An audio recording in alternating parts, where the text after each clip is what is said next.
What's up, everybody? What's going on? What's up, our Dominic? What's up, Arcane, Satellite, PM Collector Boy, Lay Retro Spice? Hi, everybody.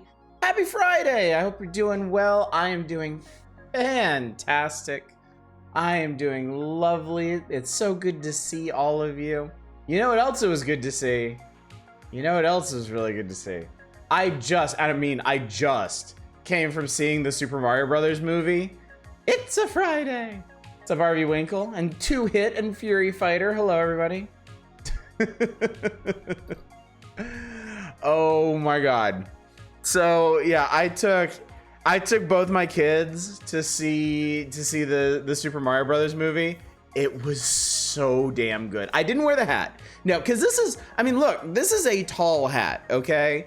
And unless I sat at the very back of the theater, this was gonna block somebody's view. So, I mean, I am wearing, I don't know if you can see this, but I'm wearing like one of my Nintendo shirts that has like all the different characters on it.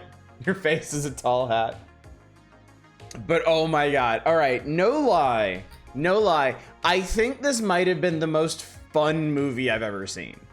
And my kids basically said the same thing. They had such a good time with it, so. Doing well after 5 meetings. How much have you had already? I actually haven't drunk anything today. The only thing that has given me power back was seeing the Mario movie. I thought you were in a onesie just because of a small pic of you in the dots. Do I have to show you my pants? Is that a thing we're gonna have to start doing on this stream?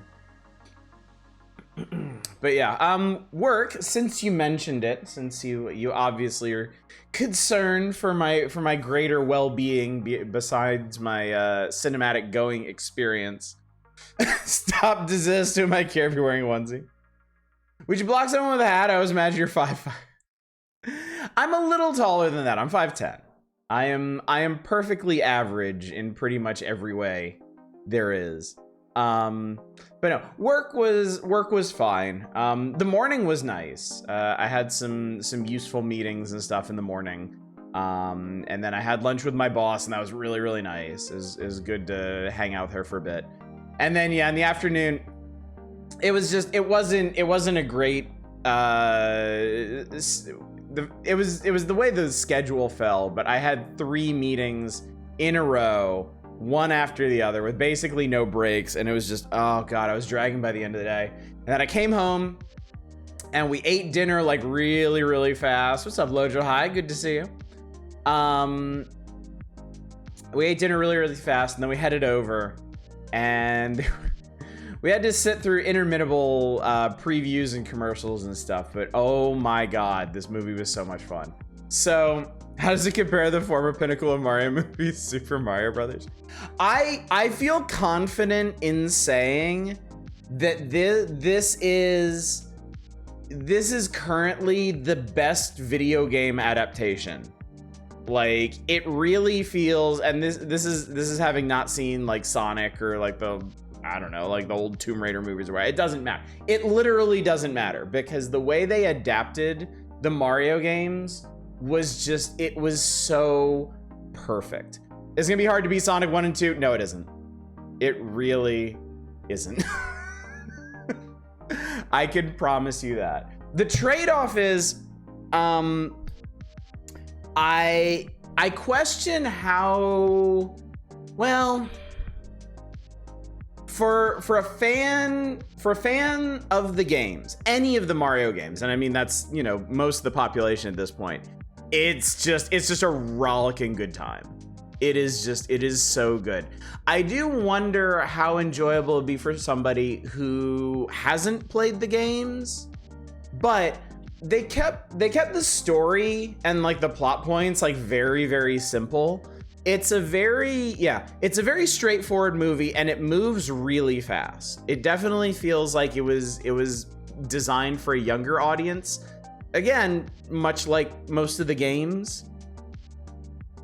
But oh my God, it is just so much fun. Everything about it is just so much fun. If you are a fan of the games, there are so many deep cuts. Just like every scene just has a ridiculous amount of stuff to pick through. Like I feel pretty confident that they pulled something from literally every Mario game in existence. It's one of those movies where I want to watch it many times, because I feel like there's so much stuff tucked away in like every single scene. Could it be you have a biased opinion towards Mario though? I mean, I could, potentially. The favorite part was when he said it's Marioing time. Oh, yeah, that's a really important point. Chris Pratt is really good as Mario. My suspicions were proved correct. For some inexplicable reason, they picked just some of the worst lines to show in the early previews, and they used a bunch of ones like out of context too, which was weird. He is actually really good in the role. Mario said detach and become a rocket for you. Only complaints I've heard of the story is a little too light, and that also Luigi does almost nothing in the movie. The first one's definitely true. I don't really think that's a bad thing though. There is enough going on that I think a light story serves it. Because it's really easy for these like action-packed like CG animated movies to get kind of overcomplicated. Like, it's pretty hard with some of them. Like I remember when I watched the Lego movie. I love the Lego movie, but it is like overly busy in some places. And I remember having to explain parts of the plot to my kids, but this strikes like the perfect balance. Yeah, it's a kid's film, so it's perfect for me to digest. They give Charles Martin an actual part. They did, and he's really funny. He's really funny. The complaint made me think about the meme of how Miyamoto hates stories. I mean, it really feels like if they for some reason made a Mario video game that was just chock full of cutscenes, it would basically be this. Like, I can't. I'm obviously not going to go into specifics because all y'all should see it for yourselves, but like, it really is just like the perfect video game adaptation. 3 good video game movies now is a good thing. Yeah, it definitely is. It definitely is. Miyamoto is the one who campaigned for Pratt. I mean, he was right. He was right. I was worried. I was genuinely worried that when I was watching this, I was just going to hear Emmett from the Mario movie, and I didn't. He actually, like, it's actually kind of subtle, but he does have his own Mario voice, and it's actually really good. But Oddish Resident Evil exists. Oh my god, I watched the trailer for the next Resident Evil CG movie. God damn, those things are so stupid. Death Island. I should get up with Not a Roguelike and watch that one too. Because we watched the last one, Vendetta. Holy shit, that movie is so bad. It's so bad. Sonic 3 doesn't have Live and Learn in it. I'll punch something you don't punch. The CG movies are bad, but entertaining bad. Yes, and I will definitely take that over the live action ones. There are CG Resident Evil movies? There are. There's a ton of them, in fact. I think Death Island is like number 6 or something. It's like the 6th CG movie. And yeah, they are garbage, but a different kind of garbage from the live action ones. I find them to be more digestible. Great, but stupid. Yeah. It's basically like, they gave Resident Evil to one of those people that makes like super overcomplicated, like martial arts gunplay videos on YouTube, but with licensed characters. It's like they just found one of them and was like, here's Resident Evil. Just go nuts. Just go crazy. Are they canon to the overall story? No. No, they are not. They are incredibly not canon. John Woo's Resident Evil. Oh, watching now, Chris or Jill, like everyone is there, yeah. Vendetta is, Jesus Christ. Vendetta is Leon and Chris and I want to say Claire primarily, and then Death Island, the new ones coming out, is Jill and Leon and Chris and Claire and Rebecca, I think. Oh, it's Chris, Leon, and Rebecca. Okay, sorry, I know, I'm bad. I get Claire and Rebecca confused sometimes.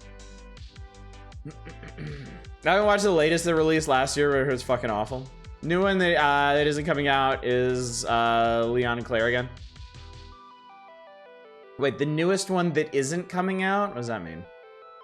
I see it's so bad now. I mean, they can't be that hard to find.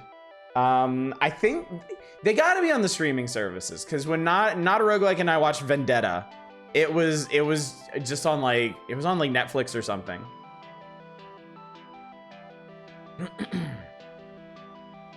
Yeah, I've totally, like, I've never really looked deeply into them, but I've lost track of how many there are. I only know of Vendetta and Death Island. So but yeah, it's weird, wild stuff. But hey, Mario movie, 2 thumbs up. Big approve. I loved it. My kids loved it. Everyone in the theater loved it. I was sat next to another dad, and he and I were just like chuckling through the whole thing. Like, there's so many great little nods and in jokes and stuff. So yeah, oh, I feel so good right now. This is exactly the movie-going experience that I hoped for, that I dreamed for. That's one of the things that's really kind of powerful about it, is like just having a real Super Mario movie. Like the kind that you always kind of hoped would happen when you were a kid. It finally exists. It's one of those experiences that I always wanted as a child, and obviously it never happened. And now that it has happened, it kind of takes me back. It takes me back to those days when I used to wish so fervently for something like that. There's spaces under that hat? Not that much, actually. It's a very pillowy hat, is the thing. It's really nice and squishy. It keeps my head super warm. So like during the cold months, this hat is actually like really comfortable. So it's kind of like when I went to Disneyland for the first time after they built the Star Wars area, and I was walking around. I came out to the plaza where they have a full-size Millennium Falcon parked, and I was like overcome with emotion, because I remember as a child like how much I loved Star Wars and how into Star Wars I was, and how cool it would have been as a child to be able to see like a full-size Millennium Falcon right there, for it to be like that real. And being able to realize that as an adult was just really like a powerful moment. So yeah, this is a really cool movie. It occurs to me that we may be getting video game movies that are good now because the people who grew up with them are now of age to be making major decisions about how they are made. I think that's absolutely true. I think that is absolutely true. And I think that's equally true for comic book movies too. I think that's a big reason why Marvel movies have met with such success, is that you have people working on them that grew up with them and like grew up in a digital age where they had a better understanding of how to bring that to other media. 4 good video game movies, Detective Pikachu. That's right, Detective Pikachu was supposed to be really good, wasn't it? What hat? That's his hair. Oh, just the big green afro with the letter L styled into it. Now that would be a Halloween costume. That'd be amazing. Be honest, I'm kind of tired of Marvel movies though. I mean, I am too.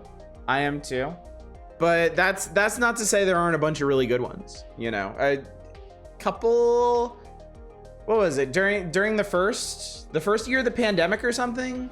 When we got Disney Plus, I went back and I watched all of the Marvel movies up through Endgame, and that was really cool. I really enjoyed that. After a couple of the TV series after that was enough for me though. I don't know if or when I'm gonna get back to that, but But a lot of those movies were definitely made by people that understood the appeal of the comics and understood how to translate that to the screen. Never watched any of the superhero cinematic universe. I mean, a lot of it's really good. It wouldn't be as popular as it was if it didn't have quality elements to it. So I know people are fatigued on it. I know lots of people decry these movies because they just keep coming out and it's hard to keep caring about them. And I agree with that, but I don't think that should overshadow their actual quality.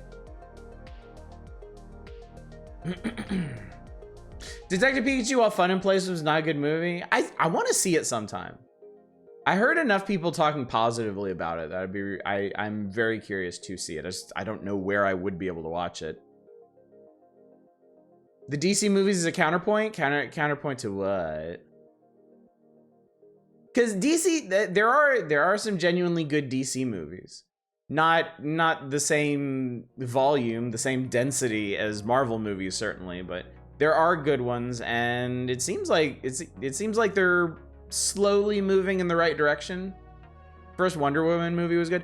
I genuinely like Shazam, and I genuinely like Aquaman. I thought Aquaman was pretty solid. I haven't watched the second Shazam. I have not heard good things about it, unfortunately. That makes me kind of sad because I really like the first one quite a bit. You also had Quantum Mania director writing. I think this villain looks stupid, so I'm gonna write them as a joke. Deal with it. I mean, not every movie is gonna hit every point, especially when you have so damn many of them.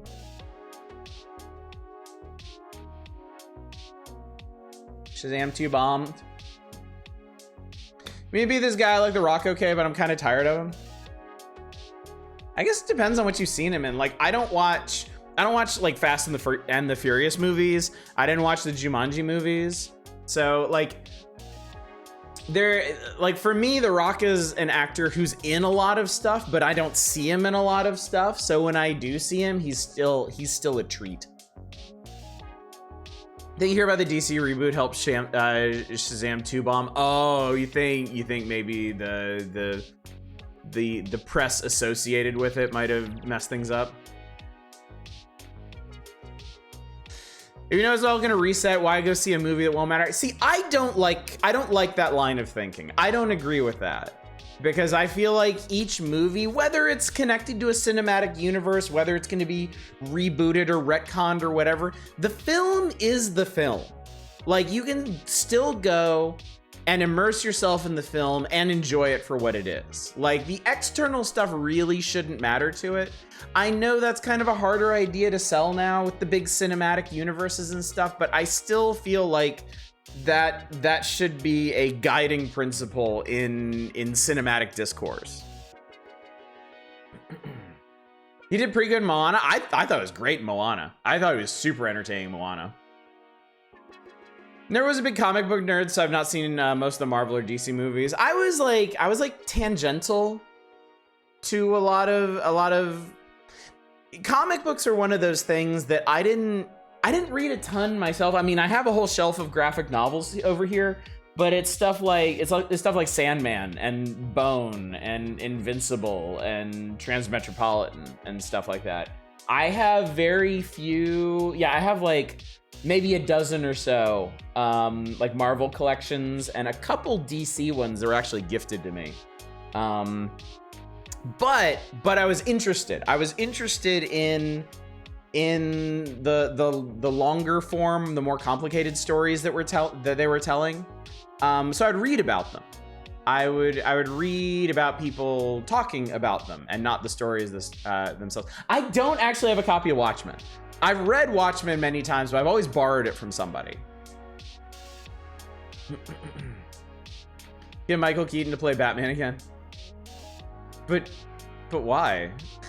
They keep cycling through different Batman actors, and like that's a good thing because you get like a wide variety of Batman performances. Do these watch the Avengers and Deadpool like those? The kerfluffle about the Marvels trailer. Wait, what kerfluffle? I saw the Marvels trailer. It looked really good. That one looks really entertaining and more creative than most Marvel movies. It's given a choice to watch a Marvel or DC thing. I'd probably pick Marvel anytime, unless it was one of the good Batman films. Michael Keaton is old Bruce for Batman Beyond there. Okay, I would watch that. Yeah, that would be cool. If they did a Batman Beyond thing with Terry McGinnis, yeah, I would do that. I think I'm the only person who liked Val Kilmer as Bruce Wayne. I did too. I liked Batman Forever. I do wonder though how that movie is held up. Like I've watched the Michael Keaton Batman movies more recently, but I haven't watched Batman Forever. I really liked that movie when I was a kid, but I have no idea. I have no idea how well that movie's held up. And then of course there's Batman and Robin. Never want comic book movies to follow comics too closely because comics come with their own problems, such as a standalone product can suffer to me.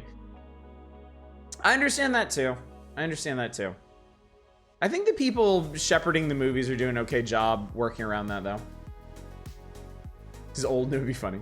The people saying Star Wars is dead after the latest episode with where Lizzo and Jack Black cameo is some people. I mean, it's. I'm not gonna get on a Star Wars tangent. I'm already on a comic book tangent. I'm not gonna get on Star Wars. I'm not doing it. But the Star Wars fandom has like it's poison.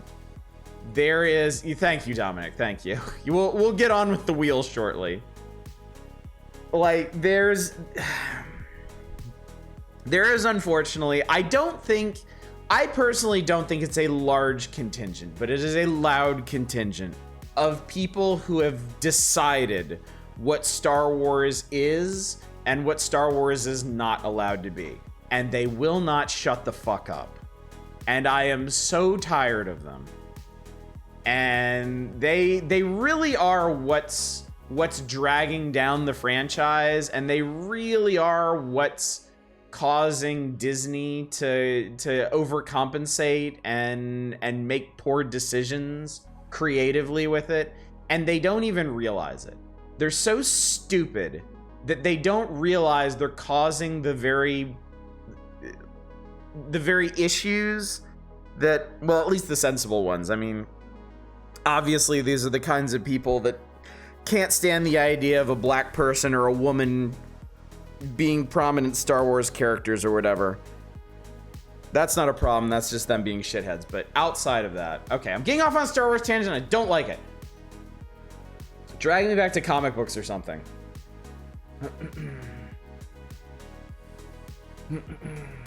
If you like that version of Shazam, hearing they won't be going back to it for forever. It might be different when they do. I don't know. That could harm interest. I guess it could, but what I'm saying is it shouldn't. I'm saying that is a self-defeating mindset to approach cinema with. You know, if a moviegoer misses out on a movie they would enjoy because of that perspective, they've really only hurt themselves with it. So. Genuinely like The Dark Knight and the OG 1980s Batman films have a lot. Top 50 for sure. You never saw Forever Return. You saw Returns. I've seen Batman Returns and Begins. This is now a Just Chatting stream. It was always a Just Chatting stream. It was always going to be, at least for the first 30 minutes to an hour. I mean, Wheels kind of free me up a bit because I'm really only on the hook to play 3 games. So I've got a lot of time to play with in the preamble. They're kind of dangerous for that reason. Imagine expecting a Star Wars reboot in the next 15 years and the outcry will be fantastic. I wouldn't expect that. I would absolutely not expect that. Because that's actually what a lot of the shitty people want. American media wants to make another Dragon Ball movie. Who do we give it to write and direct? Nobody. Nobody. I'm not saying it can't be done right. I'm saying it won't be done right. There is nobody you could give it to right now that would do it right. I'm not one to shut down ideas. I'm like I have a lot of ideas in my own head about how like certain video game properties that most people would probably consider unfilmable could work. But I'm just telling you, like, a live action Dragon Ball movie just won't fucking work. You need you need more distance from the last one they did, and you need a different movie going culture. We're just not there yet. We're not ready for it. TLDR gripe about Star Wars, there's no overall direction of the franchise, and is worse with 7, 8, 9, where each film tries to invalidate the ones before it. Yeah, so that is the chief problem with the sequel trilogy, is that it was totally unplanned. Disney had they had no plan for it, and it showed, and it really hurt all of those movies, good and bad. It does seem like they have more of a plan now with all of the stuff that they've announced. They seem to have carved out like 3 time periods that they're going to focus on, which I think is a good idea. And they seem to be putting a lot of effort into having flagships like The Mandalorian build up to additional stuff that they're doing, and that all is fine. It's probably not how I would have chosen to do it, but it works. It's entertaining. So I do think they're getting better on this point. I think Disney's been cast adrift with Star Wars stuff from like episode 9, but I think they're finally finding a new direction for themselves.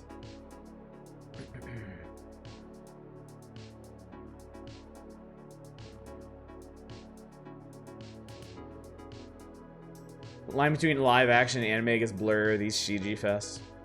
Kind of like a movie set back before 4 and 6 happened, or hell pre-Anakin and shit. It's kind of funny that 9 tried to burn down the themes that 8 tried to set up, and they went ahead and those themes in Andor. Seriously, someone can get left hand and right hand to communicate. Yeah. Well, the production of episode 9 was just a massive clusterfuck. Like they never intended to bring back J.J. Abrams for that until I guess they had to, or they thought they had to. They had very different plans going into that film that were just scrapped. And then they had to throw 9 together in a hurry, which explains a lot of the really poor decisions in it. Also, J.J. Abrams just really isn't a good fit for Star Wars. Like, we know that now. Dude can make an entertaining movie, but like, he needs someone else to handle the story.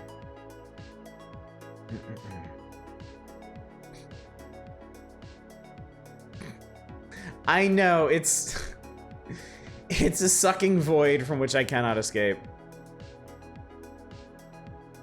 Industry is about profits, making art is a secondary objective is best. Not always.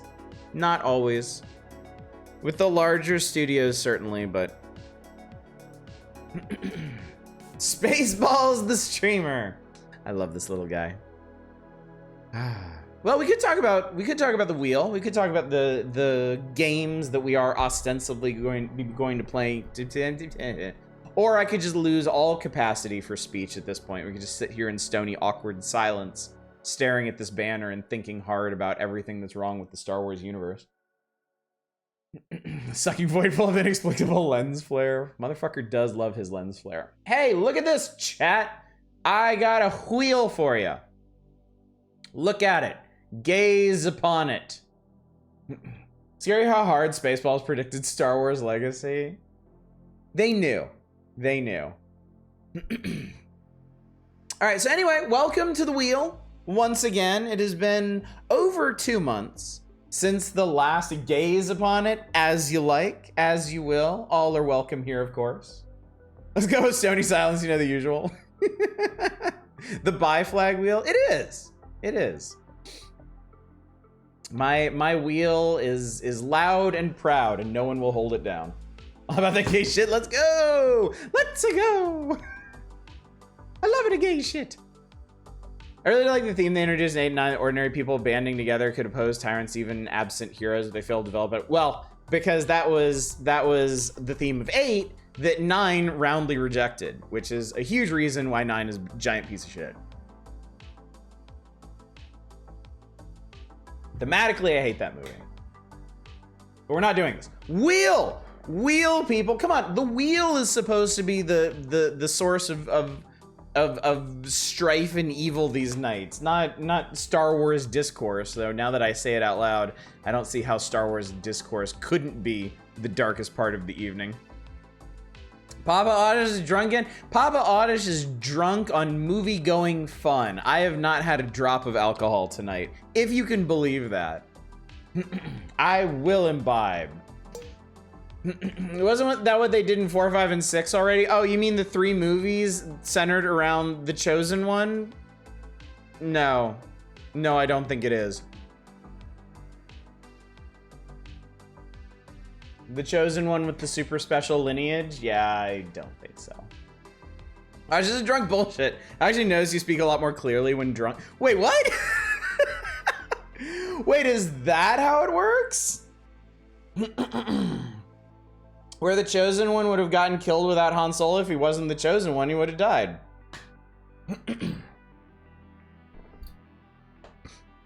I don't know what point you think you're making, but the fact that the Chosen One did fulfill his destiny does not exactly refute the point. 1, 2, 3 about the Chosen One. 4, 5, and 6 are about the real Chosen One. You mean a Star Wars Christmas special too? They made that. They made a Lego Star Wars Christmas special, and it's really good. It's super fun. Okay, for Christ's sake, let's talk about the damn wheel, shall we? So yes, I feel like a lot of people aren't actually aware that this Eastern Game Fest is happening because nobody, like, no one on Steam actually bothered to put it on the front page at all. They didn't do like a site takeover. They didn't do banners. They didn't put it in the capsule or anything like that. You kind of just had to go to a game that's participating in it to find the banner for it. I hope at the very, yeah, it doesn't show up on mine either. I have to assume something that Steam China, at least, if you're connecting to Steam from China, it's featured more prominently. Maybe other regions as well. I don't know why they necessarily buried it in the West. I don't know. I do not attribute to malice what I can attribute to incompetence, because Steam still does their week-long deals, but for literal years, there has actually been no way to directly access the list of week-long deals. You have to do some filter fuckery just to find that particular list. A major reason why I stopped doing the week-long roundups on my website, it was just too much of a pain in the ass to try and find them. So it's just Steam things, I guess. Even after browsing a bunch of the games, still have people on the front. Yeah, there's nothing about it on the front page. You have to go digging for it. So all the more reason for us to do a wheel night featuring some of these games. So y'all know how the wheel works. We have a selection tonight of 10 games selected by all of you. We shall spin the wheel thrice. That's 3 times for the uninitiated. I will grab those games, their demos, or the full game, if I must. We will play, yeah, I think I can promise 30 to 40 minutes of each. And then at the end of that triplicate.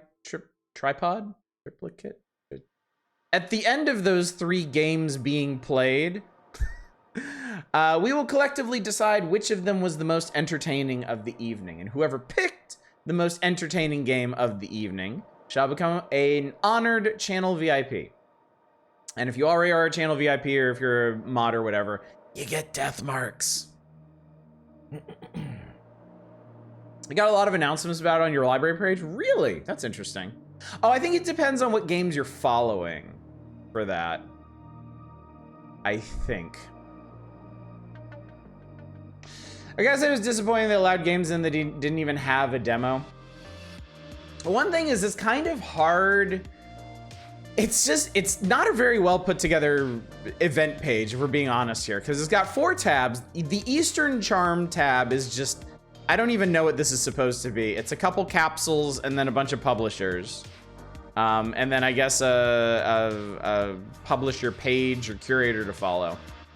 The special offers is a bunch more like genre capsules with discounted stuff or free-to-play stuff or not discounted stuff, such as it is. The demo play tab seemed to be the most useful, but honestly, this one's like a total toss-up. Because I clicked on it this time, and it's like 11 matches under top demos. Not many demos, certainly. If you click on popular, you'll get 300. I think this is all 300 games that are participating in the event. You can sort them as discount amount by discount amount, and then you can see all the ones that are not actually released but are upcoming. But normally during these events, like during Next Fest or whatever, they have a whole bunch of filters on the side here where you can customize what you're looking at. They don't have any of that for this, so it's kind of not put together very well.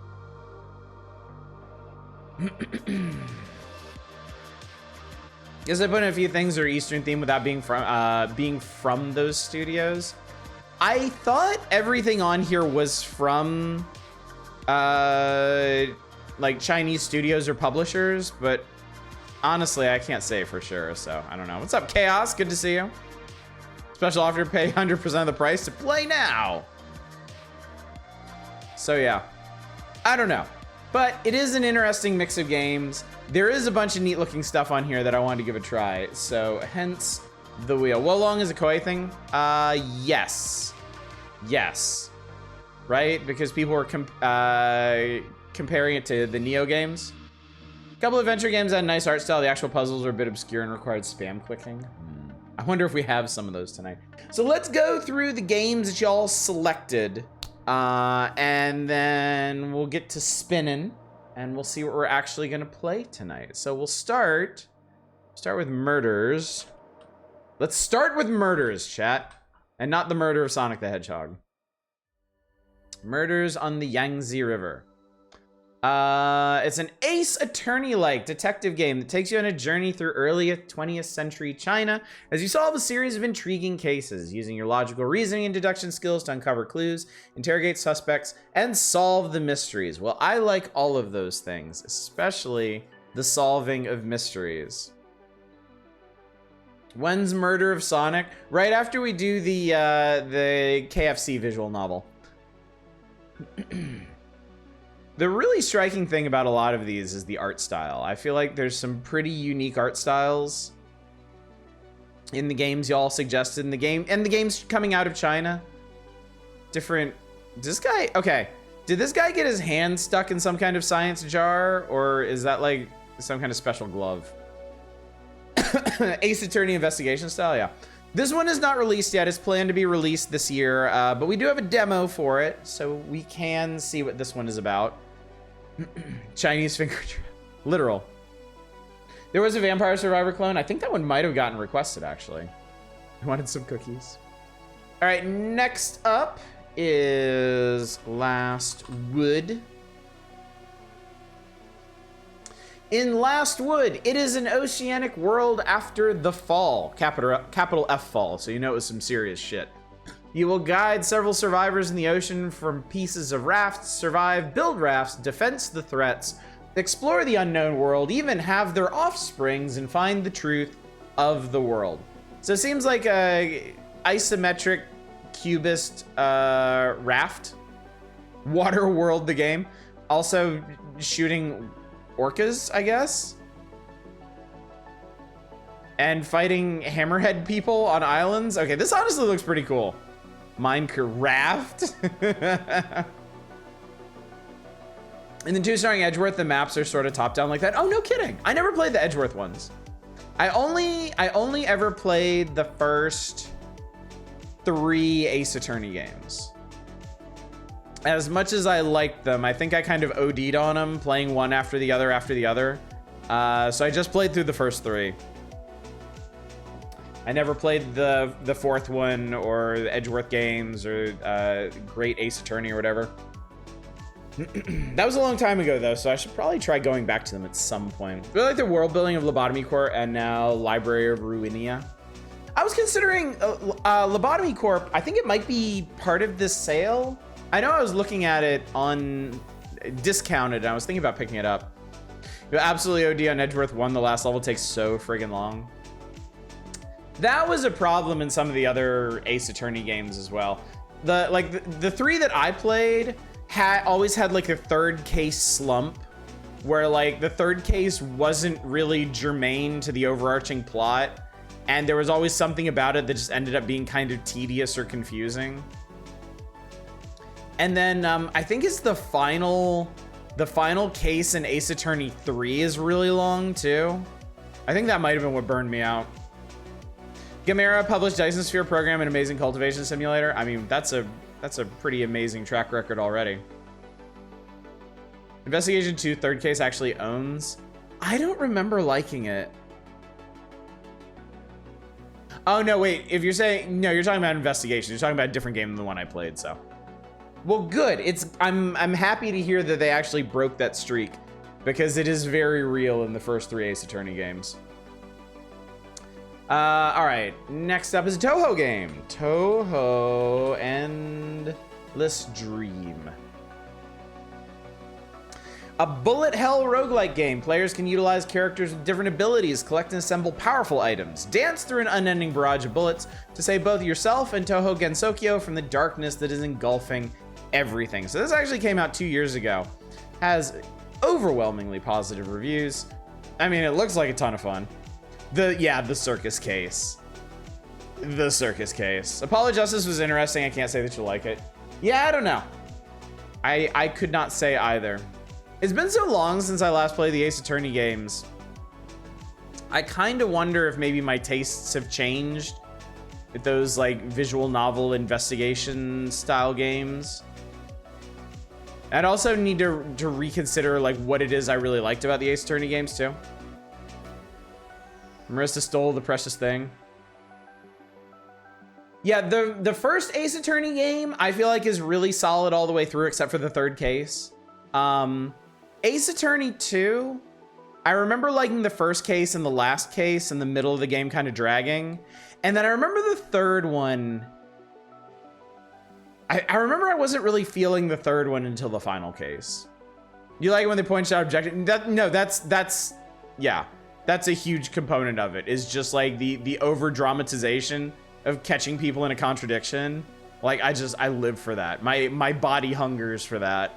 It just slams on the desk and like points that excellent, like he's kind of got his arm arched, so he's like really like getting that. Yeah, it's so good.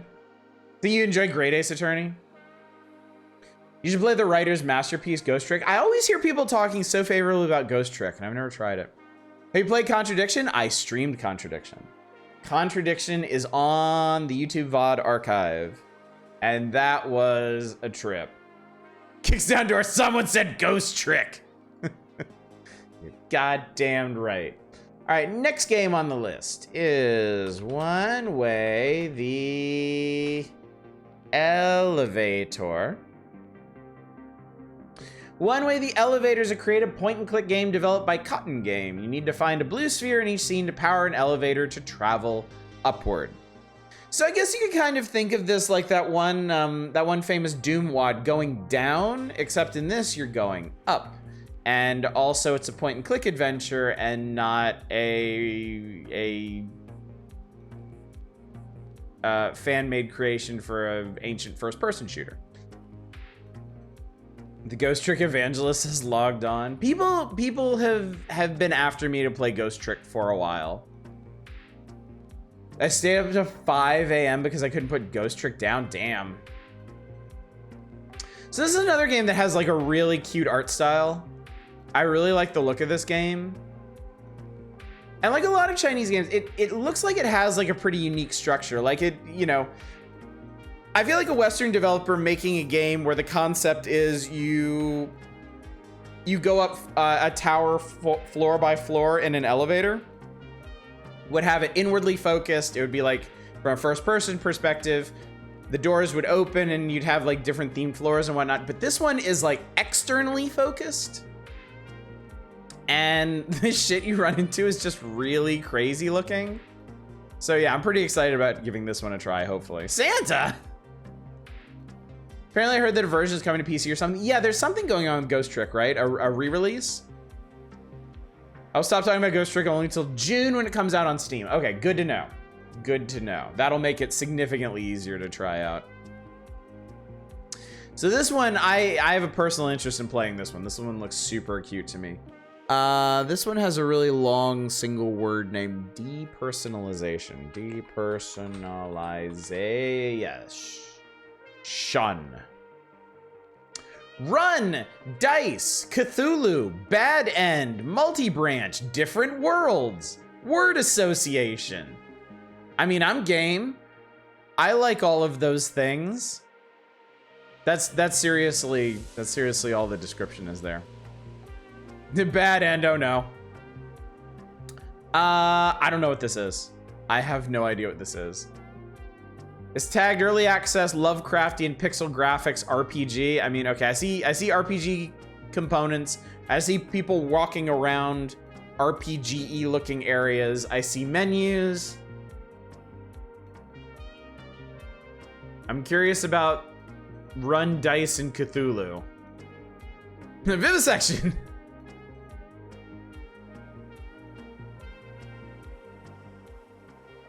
There's definitely a lot going on here. Whatever it is. So this came out December of last year. So hopefully whatever it is still getting updated. It's published by Gamera, so. Yeah, okay, they just had a teaser for their next update at the end of March, so that's a good sign. Anti-disestablishmentarianism. Curiouser and curiouser. All right, next up is Legion Craft. Legion Craft.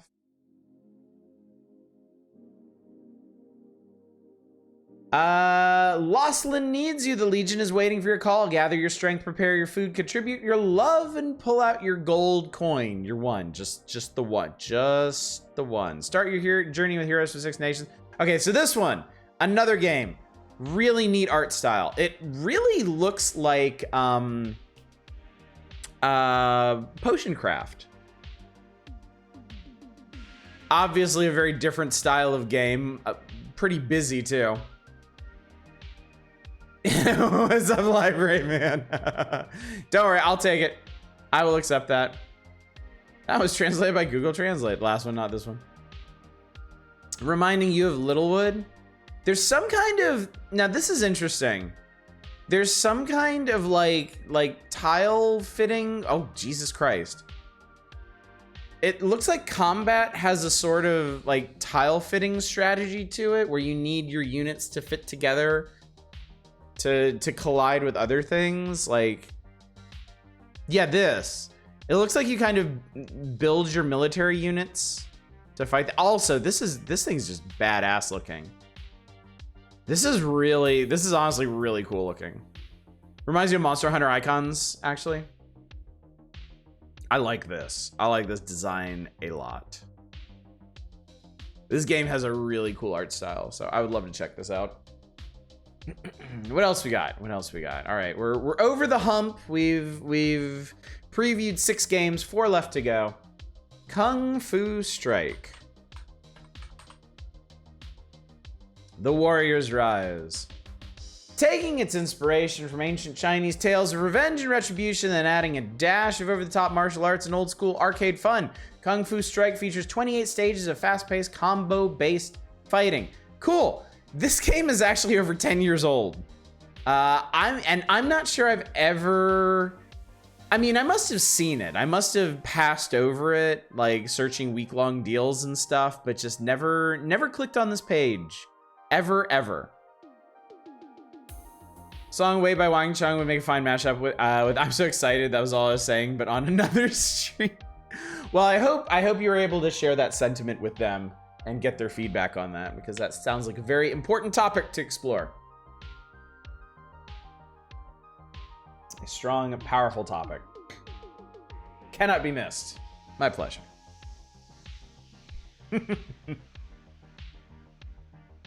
So this looks like it could be. This looks like it could be some good, solid beat 'em up and fun. I like the look of that. Next is Last Command. A lot of games with last in the title. Don't know if you ever noticed that. Don't know if you ever thought about that, but it's one of those words that shows up in a lot of titles. Tip of the Luigi hat was just mwah, as intended. Last Command is a fast-paced Snake X bullet hell action game. Maneuver through enemies' barrage of attacks, collect data points to deal damage. Mix and match skill chips as you progress, overcome intense boss battles, and uncover the secrets of their program world. So again, neat aesthetic, neat concept, combination of classic Snake gameplay with bullet hell action and, I mean, frankly, what looks like anime. How can you go wrong? Oh, this is you know this one, Justin Brett? It looks pretty cool. It looks like a neat concept. The record, the DJ just did the mix I called, so called it. Nice, very nice. Again, some really interesting character designs in this one. The demo was fun. Does this have a demo? Oh, it does. Oh, this has a demo actually. Okay, I'll need to actually pay careful attention for what games I can play as demos. It's from the Rabby Ribby guys? Oh, cool. I really like Rabby Ribby. Publisher? Oh, the publisher, not the developer. Well, still a good sign, a good pedigree there. All right, two more games to talk about, and then I guess maybe by 10 o'clock we can get to spinning, chat. Insomnia, hang on, there's also too many games called Insomnia. Insomnia Theater in the Head. Insomnia. Oh, there it went. There it went. I see it. There it is. Insomnia Theater in the Head. Hickory Dickory Dock. The city's deep in sleep. The clock's ticking, the sheep's bouncing. Hickory Dickory Dock. Okay, that doesn't rhyme, but I'm not gonna be too hard on him. The girl tosses again, only with more things swarming into her head. In this point-and-click puzzle game Insomnia, the show in the head is rolling on again. Alas, any sleep tonight. This looks like a really interesting concept. Again, really interesting art style. I like that. But just a really interesting framing device for a puzzle game. I'm very curious about this one. Am I a bad viewer because I often listed DJ? No, God, no, not at all. There are no bad viewers.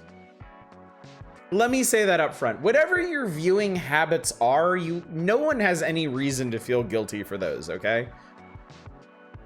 I present you content. That is my role as a content creator. I present content and you are free as a bird to choose how you consume it.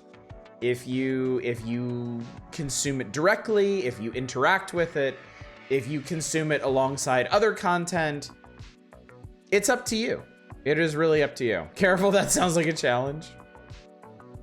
Dojo Casino, it's all in the head. So yeah, that's another one of those streamer things. Like I've heard people, I've been in streams where somebody they'll mention that like they like turning on a streamer like when they're laying in bed to help them get to sleep, and the streamer will take terrible offense at that. They're like, oh, you think I'm boring? Oh, I don't want to hear that. I don't want to hear that I'm like helping people sleep. And I'm like, motherfucker, I'm just happy to be here.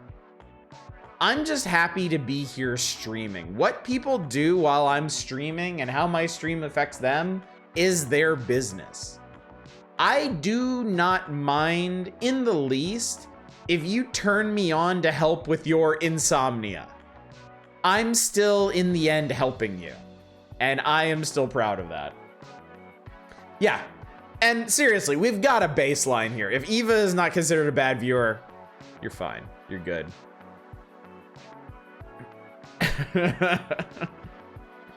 Some of us are bad, but not because of our viewing habits. Man, hail the content after cutting into lines on top of a mirror. Hell yes.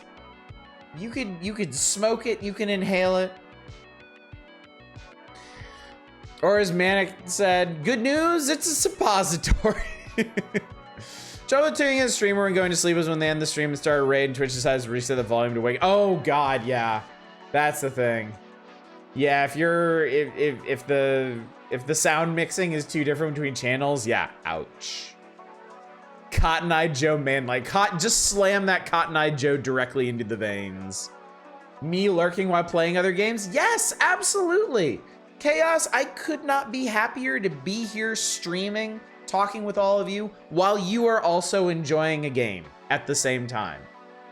I'm just as happy doing this as I would be if I had your undivided, rapt attention. It's fine. It is so fine. And I really don't get these streamers that are so insecure about these things. I remember the lessons of the Ghostbusters stuck across the streams. That's fine too. Shit, I'll take whatever you're talking about with somebody else. Why not? Oh my god, we went through that entire sound. Okay. Let's click on this. Okay. I need more music. It's taking so long I ran out of music. Amazing. I shouldn't be surprised. I watched most of the Kenji stream on my commute to work today. It was so weird to hear my name be called out so I bet. But see, that is such an interesting and unique way to experience content. Like, I'm glad you can have that experience. I think that's really, really cool. I feel lucky to have multiple channels that are engaging or rewarding. You know, yes. I know that feeling. It can be hard to find them. You know, I spend a lot of time on Twitch when I can. Not as much anymore because I'm so busy at work now, but when I was spending a lot of time on Twitch, it was kind of striking to me how hard it was to find channels where both the streamer would engage with chat in meaningful ways and also would engage in ways that really connected with me too. Like it can be a very particular thing. So I feel like finding more than one channel that does that to be a challenge at times. I was playing the same game as a streamer. The window plays directly with the Twitch page. Just seems like Audition is just really confused about what's going on in the game. That's like remixing your own stream. I love it. Your own custom stream. Started playing Papa's Freezeria Deluxe the other day. I don't think I've heard of that. Because the new C-level exec at work has been fucking trash and ruining everything I like about my job. Tonight was a have a drink, do my makeup, watch a stream, play something on Steam kind of night. Nice. Everybody needs a night like that, for sure.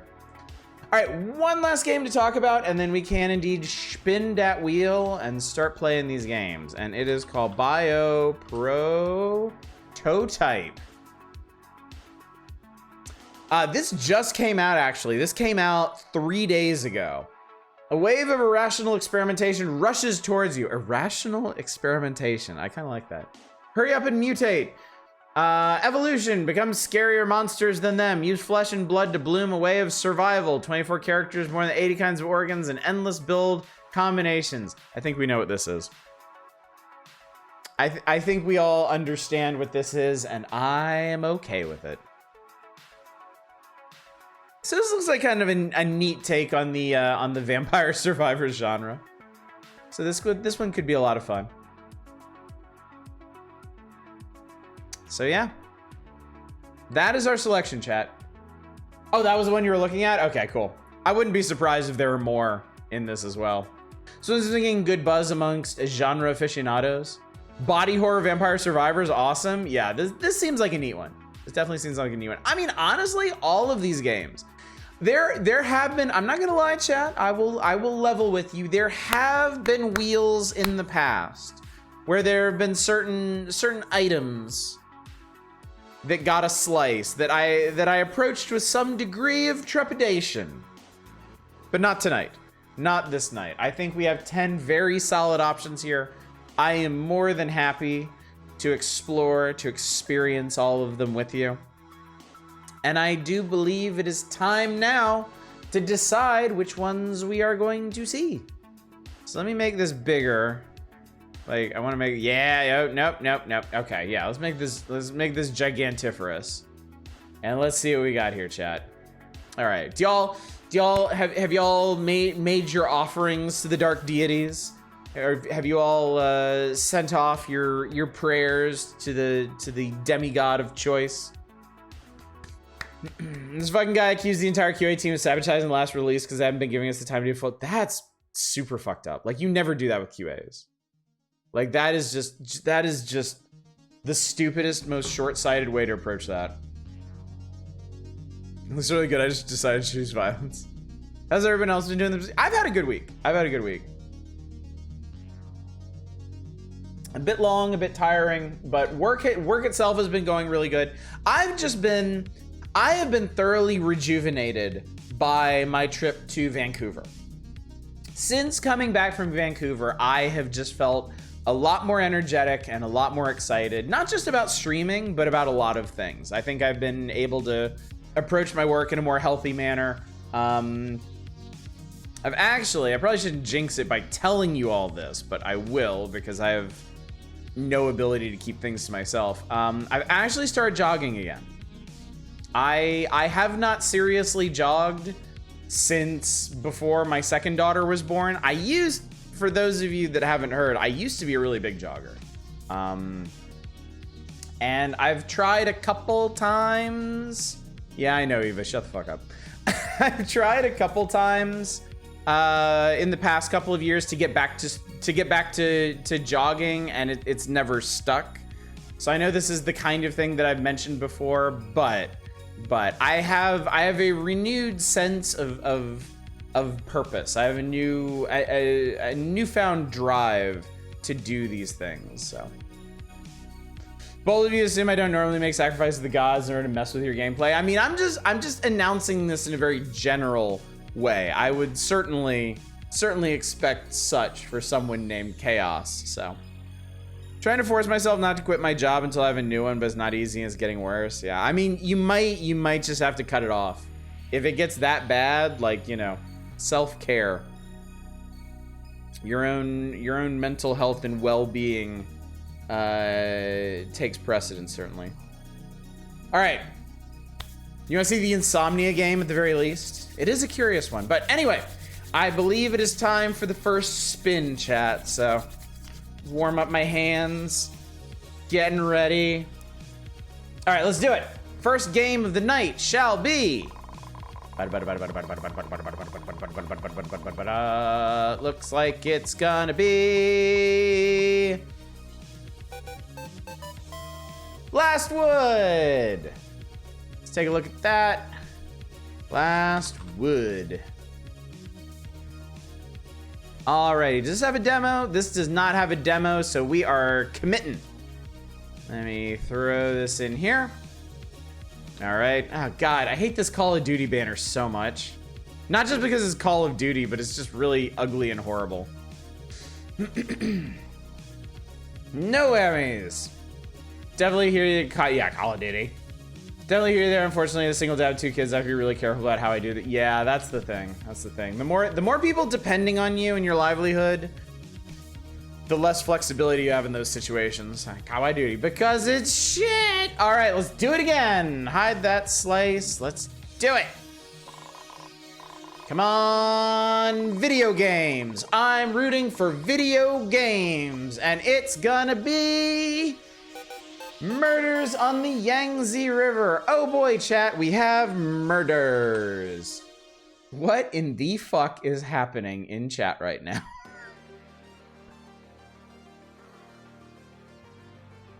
All right, this is a demo, so I will go ahead and grab that. All right. The duty is calling and it's from inside the house. All right, I will wait to spin the wheel the third time once the demo is downloaded, because I don't know what, if anything, this is gonna go to due to my bitrate, and I would hate to ruin the suspense with some lag or some hitching. But yeah. Yeah, Call of Duty is one of those franchises that I am very confident that I'm never going back to. Much like I feel about a lot of Blizzard's franchises, like Diablo and Overwatch. I'm just never going back. I enjoyed my time with them, but I don't like where those companies have gone on many levels. So I've moved on with my life, chat. Especially what you're hearing about Diablo 4, yeah. I feel like every every Blizzard game now just has this miasma of bad news about it. Missed out on playing Diablo 3 and now don't care. Yeah, it's the way to be. Never touching Overwatch again. The community was toxic as fuck. I enjoyed playing Overwatch for like the first year. But yeah, I didn't like the direction that game went in. I hated everything I heard about Overwatch 2. And I just don't need that in my life. Blizzard games are tainted with sin. They do come from a dark place now. All right, chat, time for one more game. One more game to fall upon the fated wheel. I don't know what it shall be, but we shall all find out together very soon. Come on, something. Land on something. And is landed on Bio Prototype. So we have an interesting mix of games. We have a survival builder, we have a murder mystery, and we have a vampire survivor-like. Good stuff. I like it. So that was Bio Prototype. Now, if your selected game did not get picked by the fickle wheel, do not despair. If we have time tonight after selecting a winner, I may go back and play one or two more games that have demos or are just dirt cheap of my own accord, except for RTSs. So let me add this, and then let me take you over to our little mousy friend while I purchase these. Sounds like a sequence of events. Survival builder fails and becomes a murder mystery, which winds up being a vampire survivor. That would actually be pretty cool. Yeah, I would be down for that. I take a phone call as soon as the wheel starts. I'm especially surprised when I came back. All right, just a moment, please. Little flower mousy. I love Sinso. Pour one out for those franchises of old. It is a shame. It is a shame. I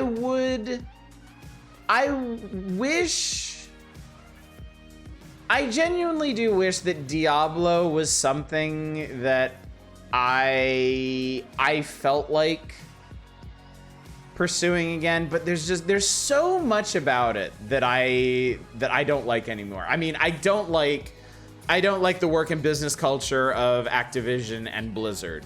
Like, I find those companies very distasteful now.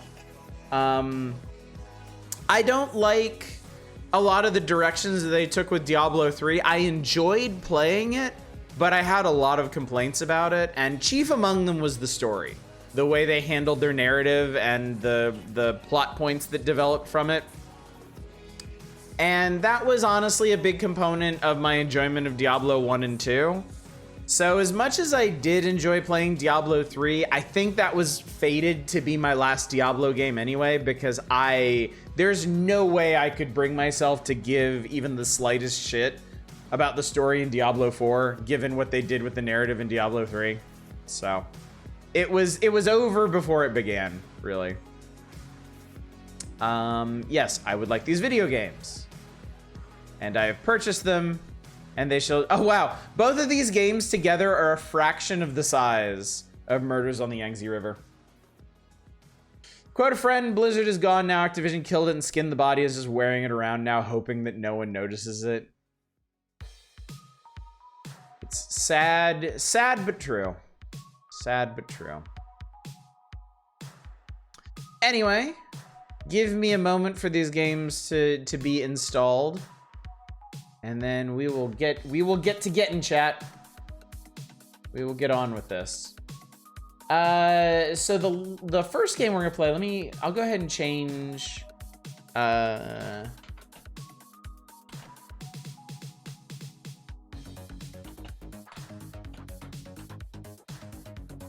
go ahead and start with the Last Wood, I think. What breaks my heart is that Diablo 3 still had the most kinetic, impactful combat, and the better games never managed to rip that aspect off. It is true. It is true. I will grant you that. I absolutely love Grim Dawn, but just in terms of game feel, Even I will admit that Diablo 3 had it beat. I still prefer to play Grim Dawn on pretty much every other point, but it is a shame that other hack and slashes just weren't really able to capture just the same feel. All right, looks like we're all set, so let's get to it, shall we? We'll go through them in the order that the wheel picked them. So music, you settle down now, and let's play us some Last Wood. Last Epoch is pretty fun, but I don't have any of the big splashy skills yet. I would like to pick that one up and try it at some point. I would like to give that one a try. Grim Dawn is a better game. Combat still feels like wave sword around numbers appear. Enemy limply falls over. Did you know, $10? Did you know that they actually patched? Early-ish on in development, they actually patched Grim Dawn to have slightly more impactful combat. When it first launched, it basically had the exact same impact as Titan Quest, which is to say fucking nothing. Like you would slap enemies with your weapon and they just kind of fall over. Occasionally you would launch one with the ragdoll physics, which was a big thing that I really liked about Titan Quest, but there was no screen shake. The sound effects were weak. The animations just weren't there, and they did actually make some improvements. Like the current iteration of Grim Dawn actually did take some inspiration from Diablo 3, but again, just not quite enough, unfortunately. Curious about Last Epoch, but I bet my dinosaur PvC will run like shit. Seriously need to buy some before the end of the year. I suppose someday I'm gonna have to. Ooh, this is nice. All right, chat. Unfortunately, we must bid farewell to our little flower mousy friend, but this is a worthy successor, I would say. Someday I'm gonna need to replace this. And I think I'll be in good hands when I do, because my father pretty regularly builds himself new computers.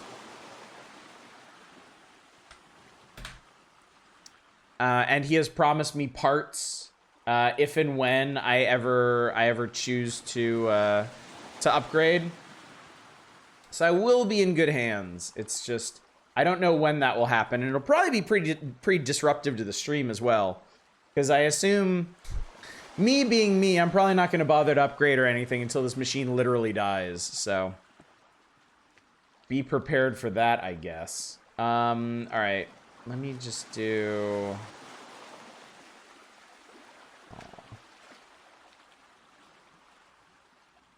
Okay, cool.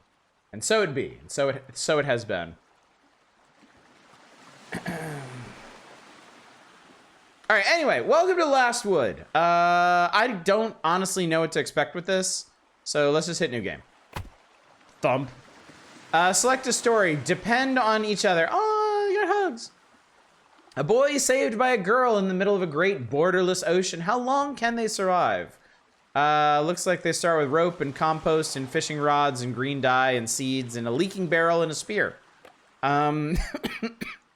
We have peaceful, adventure, survival, and challenge. Peaceful. In peaceful mode, it's much easier for survivors to keep their sanity. Okay. Also, they will encounter a few threats. Throw yourself into a post-apocalyptic world and enjoy your vacation. That's what a lot of us hope for when we fantasize about the post-apocalypse. In adventure mode, you'll find it easy to meet survivors' basic demands. Enjoy exploring the world and fighting strangers and creature. Just the one. Just the one creature. Funny that you mentioned Grim Dawn didn't have kinetic gameplay, because to me it's very notable how much the game moves, but then I jumped straight from D2 and never saw Grim Dawn in the early days. Yeah, so Grim Dawn and even Titan Quest, I feel like are big upgrades in game feel from Diablo 2. It's Diablo 3 that's the sticking point, because Diablo 3 really, like, if you haven't played Diablo 3 and you don't want to get into the Diablo series at this point, don't, because it would kind of ruin elements of the game feel for these other ARPGs. It's a shame. It's a shame it had to come down that way, but I am not lying. Diablo 3 has some of the best feeling ARPG action ever. Did you like Torchlight? No. I find Torchlight incredibly boring. I have tried desperately to get into Torchlight 1 and 2, and I can't do it. I had more luck getting into Borderlands than I did Torchlight. In survival mode, survivors will be in danger if you don't meet their basic demands. Also, combat is a bit easier than it is in adventure. Whoa, that's weird. So these aren't... This isn't like easy, medium, hard, crazy hard. They're actually like different difficulty concepts. So survival has easier combat, but more difficulty meeting demands. And then challenge, survivors live in a real post-apocalyptic world, so, surrounded by water. It's harder for survivors to keep their sanity, and they'll face more threats. So this is basically all around hard mode. But that's cool. You can actually lean on whether you want to focus more on adventuring or survival. Let's do adventure, not just because that's the default, but that sounds like the most fun gameplay to learn this under. Mendelsohn Goldsmith, a pleasure to meet you. Behind my head, it says, this is the caring. Actually, you know what? Let me just, I'll just move myself for now. I'll probably need to move myself again. Come on.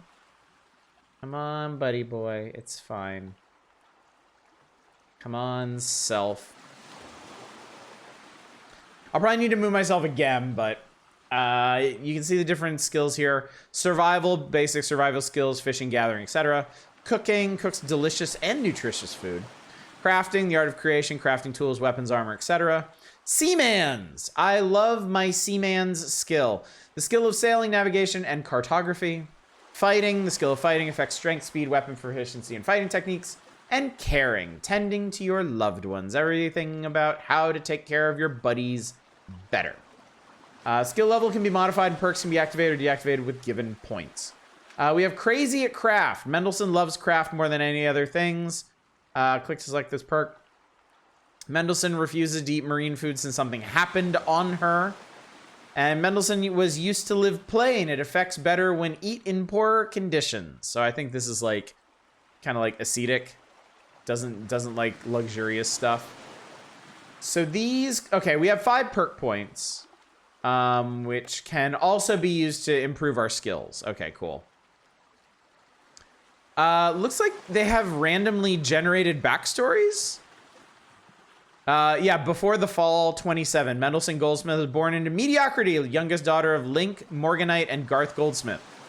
22 years before, during their childhood, Mendelsohn suffered cruel bullying. It's all in the past now. 14 years ago, Mendelsohn ate a strange fish. Later, they felt something growing inside of them. Ugh. 9 years ago, haunted by their memories, Mendelsohn became a scavenger. 6 years ago, Mendelssohn's mother died, leaving them at a loss as to what to do next. Soon after, Mendelsohn married Camilo dos Santos Cabell. You? No. What? 4 years ago, Mendelsohn improved a building after joining a scouts club. 1 year ago, Mendelssohn's father died, leaving them at a loss of what to do next. The year of the fall, Mendelssohn was lucky enough to survive the fall. And then 8 years afterwards, Mendelssohn spent weeks adrift after the fall. Soon after the fall, Mendelssohn gave birth to Kiesel. There's more, but I can't read it. Mendelssohn heard their friendly somethings. And then this is Jackson Show Will. A human man. He is kind. You are jealous. Let's see. Well, we got some pointses. Let's put some points into crafting and give her crazy at craft. I'm not gonna give her mysticism because that doesn't sound like fun. And then I guess maybe a point of fighting to be more well-rounded. And then this dude, he can be crazy at craft. Thirsty, senseless. It won't harm Jackson even if he is thirsty heavily. Whereas he gets harm if found nothing to drink at any time. I don't really follow that, but okay. Craft disabled, has no abilities on crafting skills. He already has no abilities on crafting skills. This guy has like no skills at anything except fighting, really. So you can't cook and you're bad at fighting and caring. So let's give you craft disabled. Oh, he's sad now. Let's make you a cook. Let's make you care some about things. Let's make you better at fighting. What's missionary? Followed by an organization no one knows. You'll inspire others under good conditions of sanity. Otherwise, you might make others feel more insanity. No, I don't think so. Sounds like Russell Crowe. He's going to be a great sad fighter. Sounds good. All right, let's do it. Jesus. Hello. Oh, God. Hi. Things are happening. Holy crap. Chop down a tree. Select tree. Toggle chop down button on. Chopping down a tree provides you wood and fruit. The amount kind of depends on its kind and growing stage. Chop down. Lemon tree. The lemon tree is idle. He's skipping stones. That's cute. She is experiencing respite. He is interacting. Waz's pan, rotate, control second floor. So this maybe seems kind of like a cross between Raft and Rimworld, perhaps? Storage panel will open automatically with a click building a storage space. Left click on the item to increase the intended amount. Right click to decrease the default condition. Where there's only one number, that means you don't need to care how much of item the storage should be in the thingy, the thing. It's important to guarantee trees when survive on the sea. Click any kind of raft could plant things on it, such as soil floor or rock floor. Click tree on the field plant panel.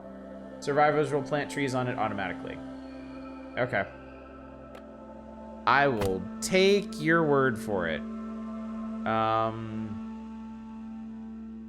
Click lemon tree. I did it. All right, we're planting a tree on our raft. It's like one of those Minecraft Skyblock games. Oh yeah! Boy, I haven't thought about those in a long time. That whole trend of like Skyblock extreme survival, that was pretty cool. Floating item. Floating items are everywhere on the sea. Valuable things are in it sometimes. Command your survivors to fetch them back. Check what treasure you could find. Okay, I see some stuff. Hey, you want to get me a thing? Fetch paper bag. Oh God. Okay. They actually go swimming, and she has stamina, and she seems to be running out. Rafts can be used to expand your survivor's base easily. Click build button. Find the structure tab. Click raft. Rafts could be built near any existing raft. So I think they mean like floor panels, basically. Build button. Oh, there's a lot. Structure. Raft. Basic flooring easily torn apart by sharks. Well, we don't want that. Oh, that's cool. It doesn't have to connect directly. You can actually leave a space. Bump, bump, bump, bump, bump, bump, bump, bump. Yes, respite. Idle inside the box.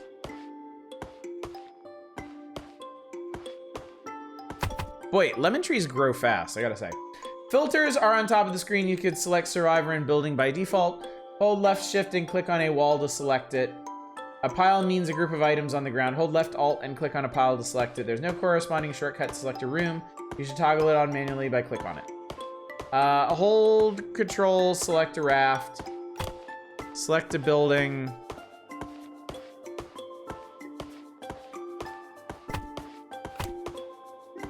Select a survivor. Select a wall. We don't have any walls. Hold shift, select a wall. It's raining. Store your resources into storage boxes. Cool.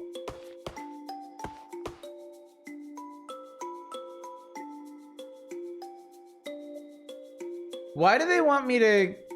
Why are they testing me to click on a wall when there are no walls?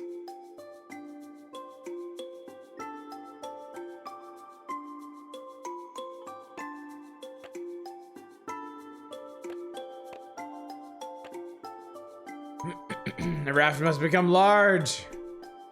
We have enough buoyancy. That's good.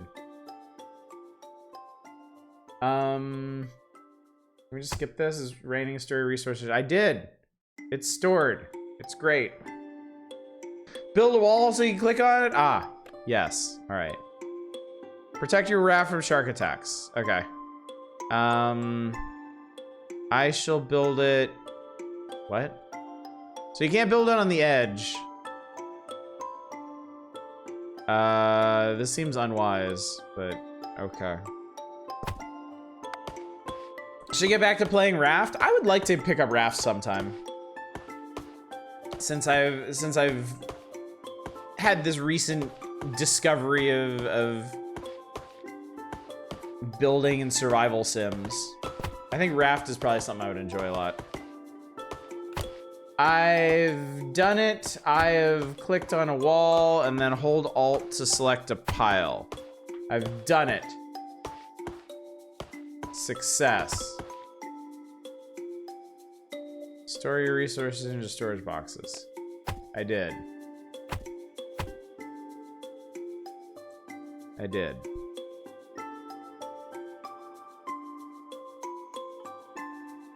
X hides walls. Z does something. Floatage.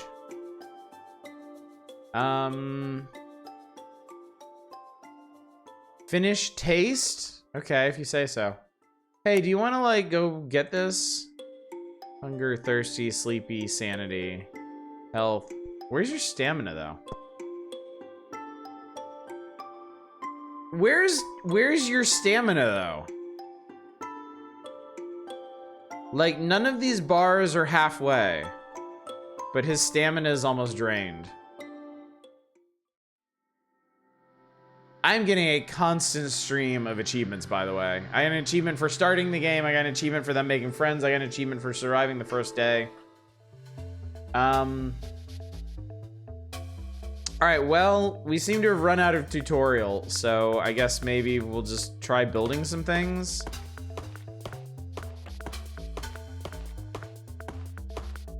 Resources. Build a field, a rain collector. We don't have leaves, though. I hope you get the achievement for mining Bitcoin. Campfire makes delicious meals, combine ingredients to build new recipes. More raft. You can build a door. I want more raft. We have plenty of wood. So let's make a nice long raft.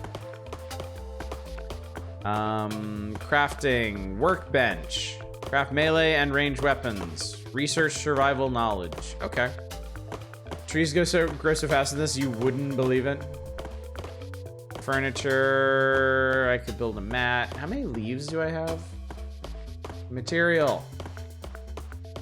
12 leaves is the answer.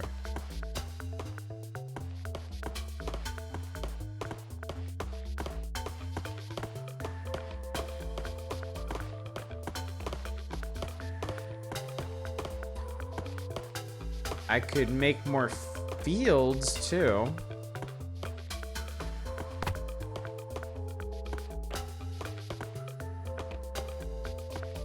Seems like a wise thing to do. What's that? I don't know what that is. What's that? What's this? We seem to be near an island of some sort. It looks like it has buildings on it. God damn, it takes a long time to build these fields. So let's speed this up. Okay, that's exactly what I wanted.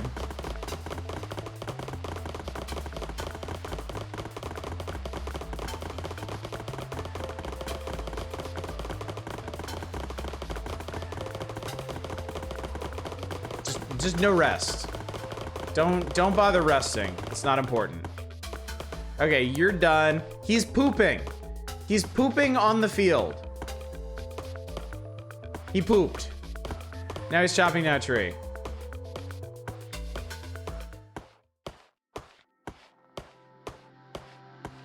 Feed fruit seed. Okay.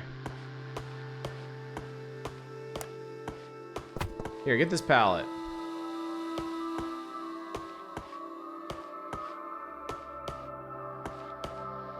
Alright, here, get this pallet. The pooping takes you back to the movies. Man, fucking movies. I wanted to like that game so much, and it just got so annoying to try and do anything in.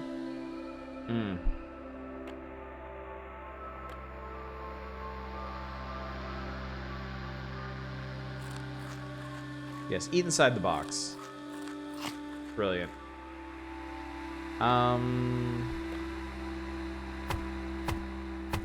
Build some more raft. Speaking of pooping, I saw that Pixel Pirates got a new update. Wow, damn. Okay, hey you. No, get this first. Blows my mind that game's still around.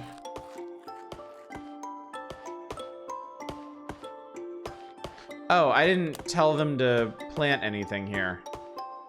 Lemon tree, leaf field, flax, root veg, berry field. Okay, so we can do berries here. Let's do another lemon tree here. You're thinking of Puzzle Pirates? Oh, I think, you know what? I think that might have actually been what I was thinking of too. There we go.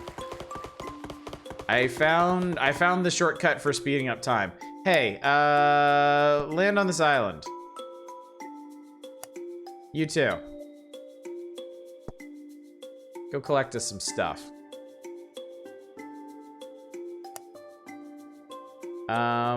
Achievement new island. What is this? Scavenge iron mine wild. Scavenge stone. What is this stuff anyway? There's a whole ass building here, and I'm kind of curious what I can do with it, if anything.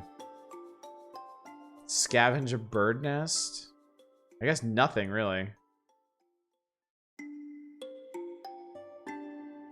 Harvest wild cotton?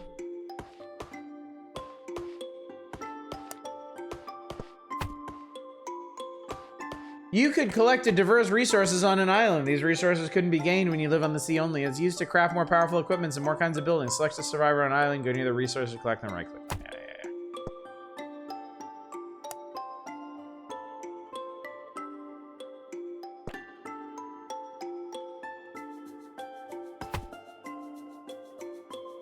Puzzle Pirates is an MMO of sorts.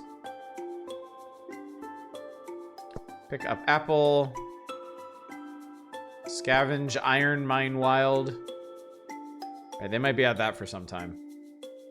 Whee! Okay, good. One character is overweighted. Well, can you store shit in the storage box?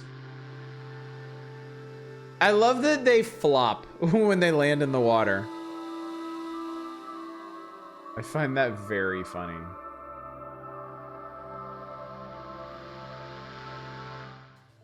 Oh, there's a door. Hang on, can I go through the door? Move through door. Oh God. Oh God, we're fighting who the hell are you? You, what the hell are you doing? Shit. Oh, he's thirsty. He's been fighting so much he's thirsty now. Here, I need you to land back on this island.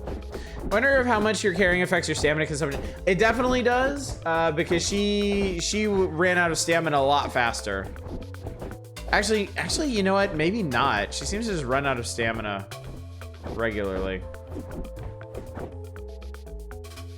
Did you murder that woman? Scavenge noble freedman's corpse? Can we just live in here?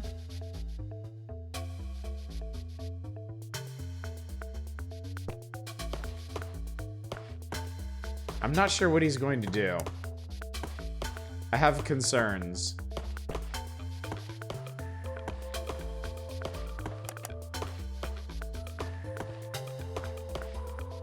Doesn't want to work anymore. He picked up bones and strange meat.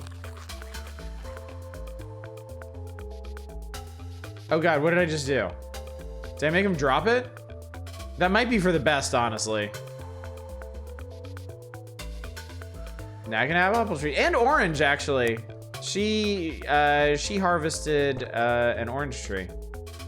This guy wants to sleep, huh? Harvest spinacia. I don't know what the hell that is.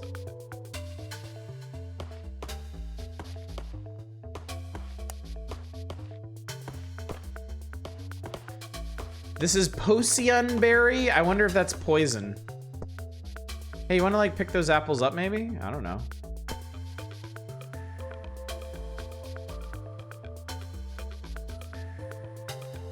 You want to maybe pick up these oranges? Okay, let's get back on the raft. Let's go put this stuff back. Oh, Jesus, they left stuff everywhere. They left shit out in the rain. You're not supposed to do that, geniuses.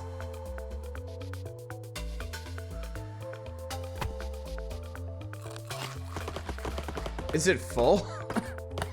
Storage box says 70 of 36. And she's out.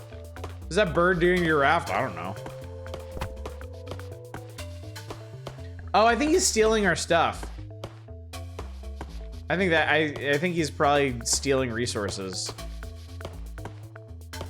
Because apparently we don't want to store anything else in here. And yeah, just poop on the box. That's a great idea. So while this is interesting, it's also really hard to understand like what it is I'm doing.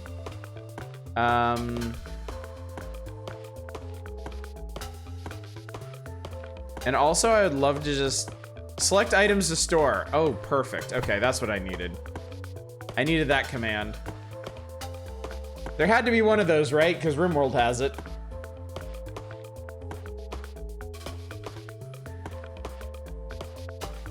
Thirsty. Survivors are very thirsty. Produce some drinking water or they will die.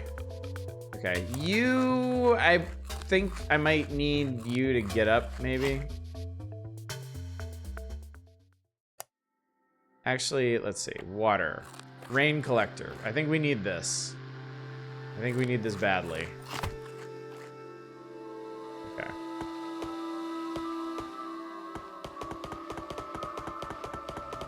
Everything is just floating like directly to our raft. That's awfully nice. He is eating and enjoying. Get that garbage bag. Socialize, conclude, that's all. Finish taste. Excellent. You fetch that. You fetch this. Just flop, just belly flop. Got some items in the floating box. Hey you're idle. Go get this garbage. Pick up this garbage for me. Okay, we've got a shit ton of stuff in here now. We have pre-war blueprints. We have junk. We have some old clothes. Research material. Throwing spear, a fishing rod. Fair bit of food. Crafting equipment. A lot of wood. A lot of wood. Okay, I think I am going to call this here because this feels like a game that's gonna take a lot of effort to really figure out like what I'm building and what I need to do in the order you need to do it. How do you move the raft? I presume I build oars or I presume I build oars. I guess we're just kind of stuck here until I do that. Build a training dummy. Yeah, I'm pretty sure the next steps are like workbench, research table. Like that's probably what needs doing next. Let me see, like once they get these built. Weird as that is. Yeah, okay, so now I can build, yeah, ropes. I can build all these different materials that I need. Oh, that has to be, okay, so rope has to be made out of flax. So we need to start flax farming to do that. We do have rope. I would need to build a wood part, which I can build.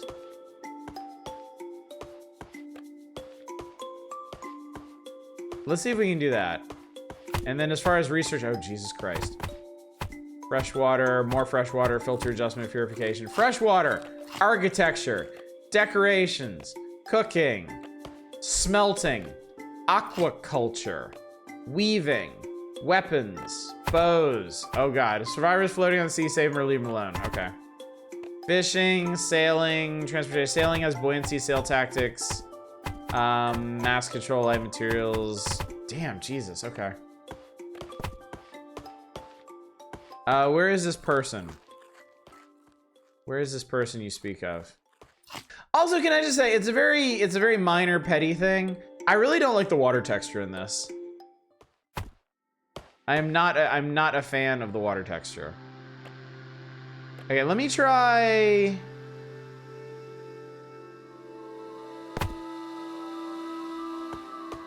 Let me build an ore, and then let me see if we can actually take this thing somewhere, and then we'll call it on this. Paddle. What happens if you paddle?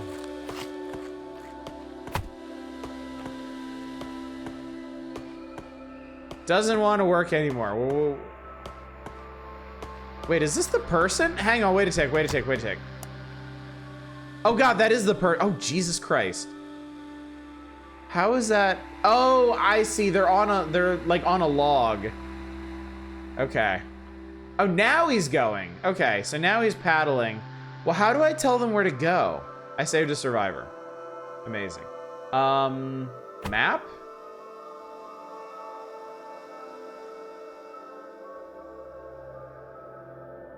Build there, view there, building, survivor, wall, room.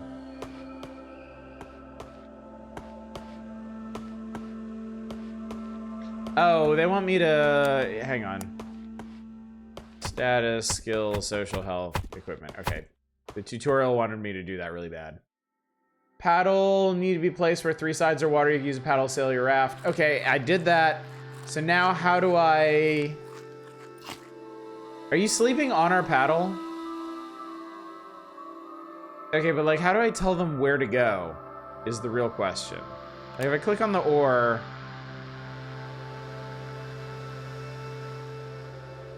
I can diagnose it. Use the row forward or backwards consumes a lot of energy. Oh, this might actually be more complicated. Like, you might need to build 2 to stay balanced. Okay, this is too much for a wheel knight, really. I would love to come back to this and try to figure some shit out. Dusty submarine, I love it. But yeah. Oh, you think they just paddle? Huh, okay. So in that sense, even oh, it's my ugly, horrible raft. In that sense, even less control than something like RimWorld. But yeah, interesting. A very interesting game to be sure. All right, that has been done. Ooh, this is pretty. Quite pretty. All right, let us now that that is done, let's play Murder on the Yangtze, the demo thereof.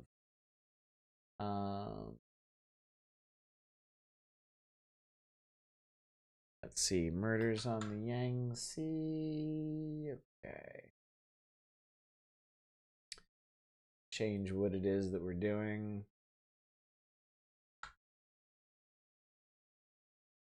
All right. Chat, let's do some pointing and some clicking. If you can handle a little bit of multitasking here. Omega Games.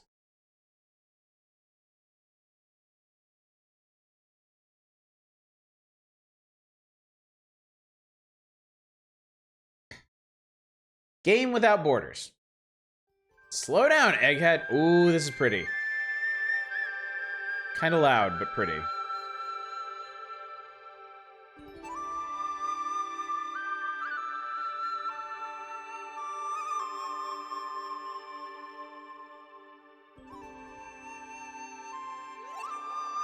Ooh la la.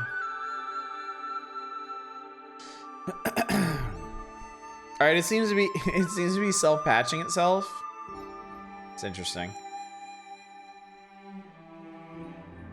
Games that do that make me think of mobile games now. Yeah.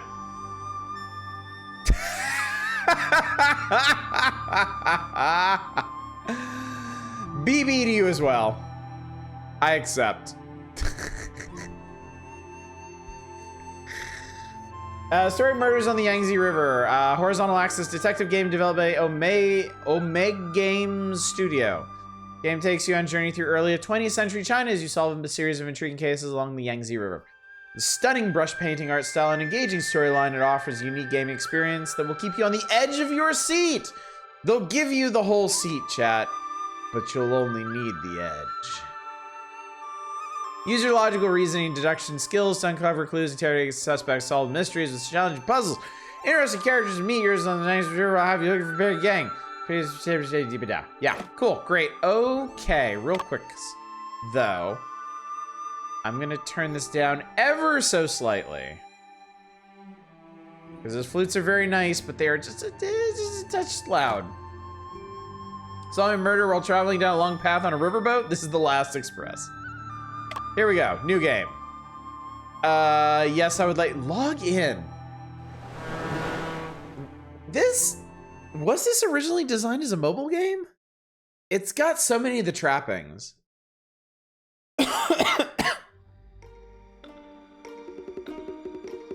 Today is the day I'll be murdered. Rip you, I guess. Oh, that's really pretty. I made an agreement with Death. He's the guy to talk to on these matters. Now I wait for him to open my doors. I wish Death would open my doors. If you know what I mean. Rip to this guy, but I'm built different. Yep, that happened. Wait, it didn't happen. Oh, nice animation.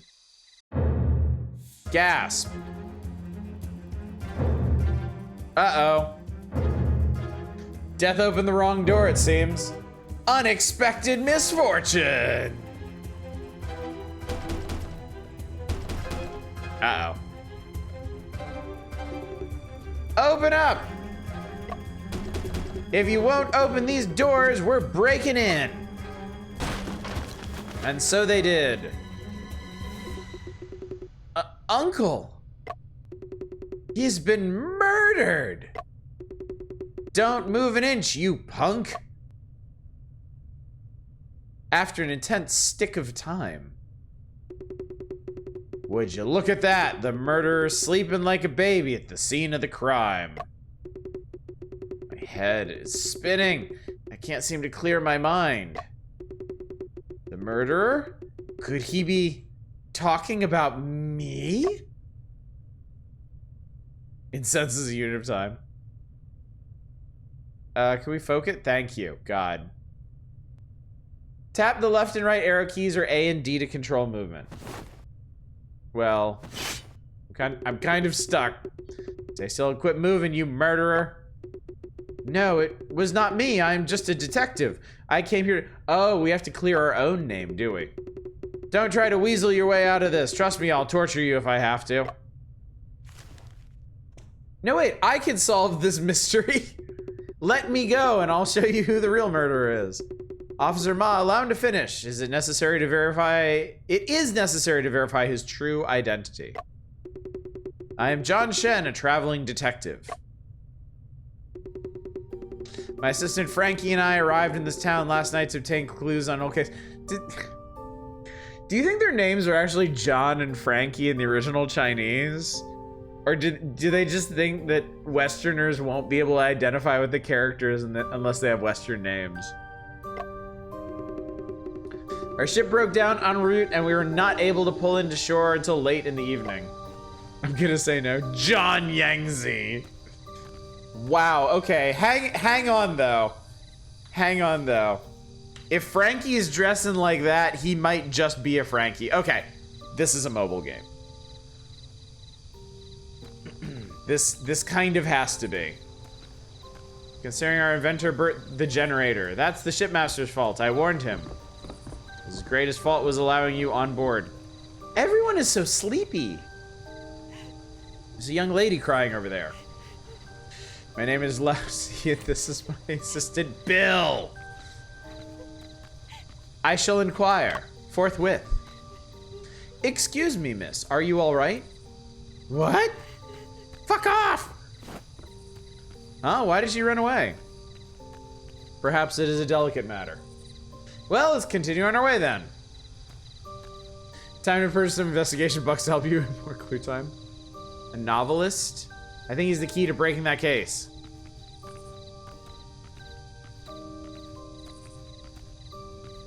The destination will be just past this courtyard. I will see you later. What? Am I not joining you? You need to find spare parts to repair the ship.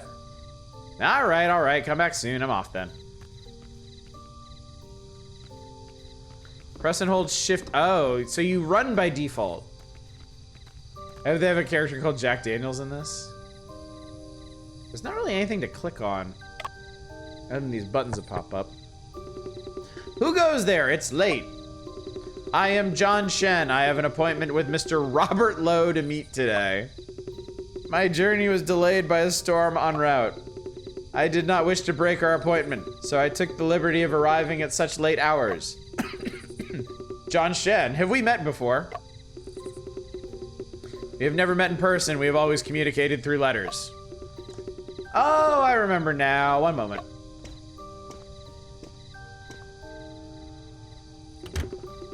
Come on in, Mr. Shen. And then he did. But...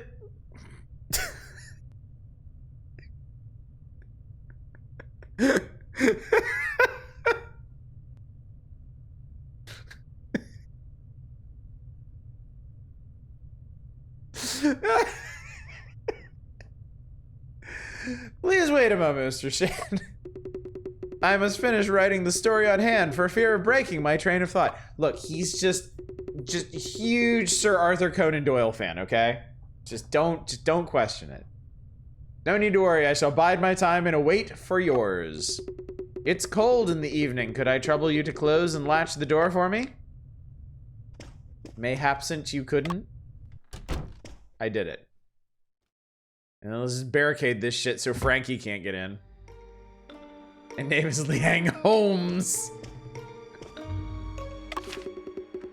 A Western style mirror. It seems out of place.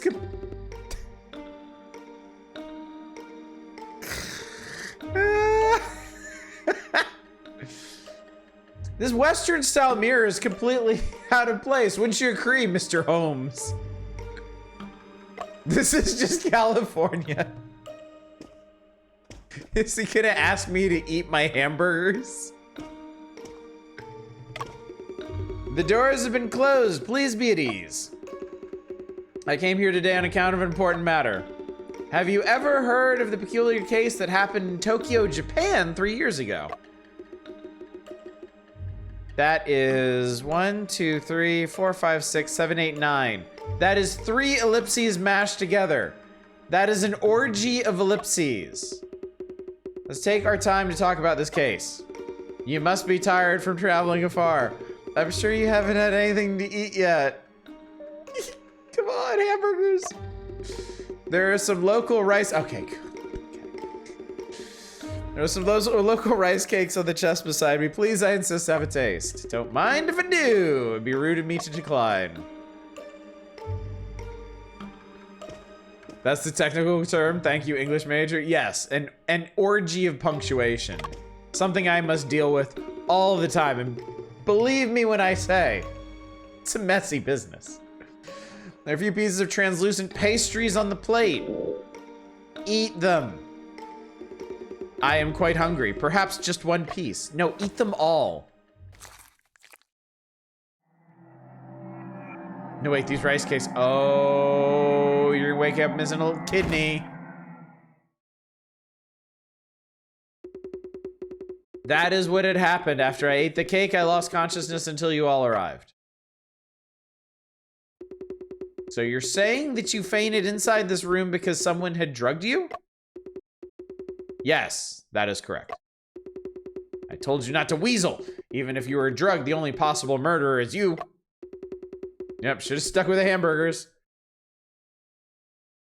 The famous delicacy of the Utica clan. Steamed hams! I've got ironclad proof. There's no way I'm wrong. Officer Ma, would it be possible to ask you to elaborate on what the ironclad proof is? No. How dare you try to provoke me? This is the lesson of the dangers of online dating. It's true, they never met in person until this moment. Truth fears no question. Surely the judge also wants to see your proof to avoid misjudgment. The real takeaway here is never agree to meet Sherlock Holmes impersonators that you meet on Craigslist. Can you wait until the second case before getting framed? Well, without question, there shall be no misjudgment. Tell us what you know then, Officer Ma, just so I could be at peace with this arrest. Fine, just so you know how you got caught. Deduction! Justification for suspecting John Shen. Judge Chang, it's simple. Up until we found the body, this room was completely sealed off. Oh man, they've even got their own version of the investigation music. Sealed off? The window frame prevents anyone from entering or leaving through it. The door was bolted from the inside. If I hadn't broken the latch with my kick, we wouldn't have even been able to get in. Which means that the murderer could only be someone who was already in the room. And that somebody is you! How? How could this be?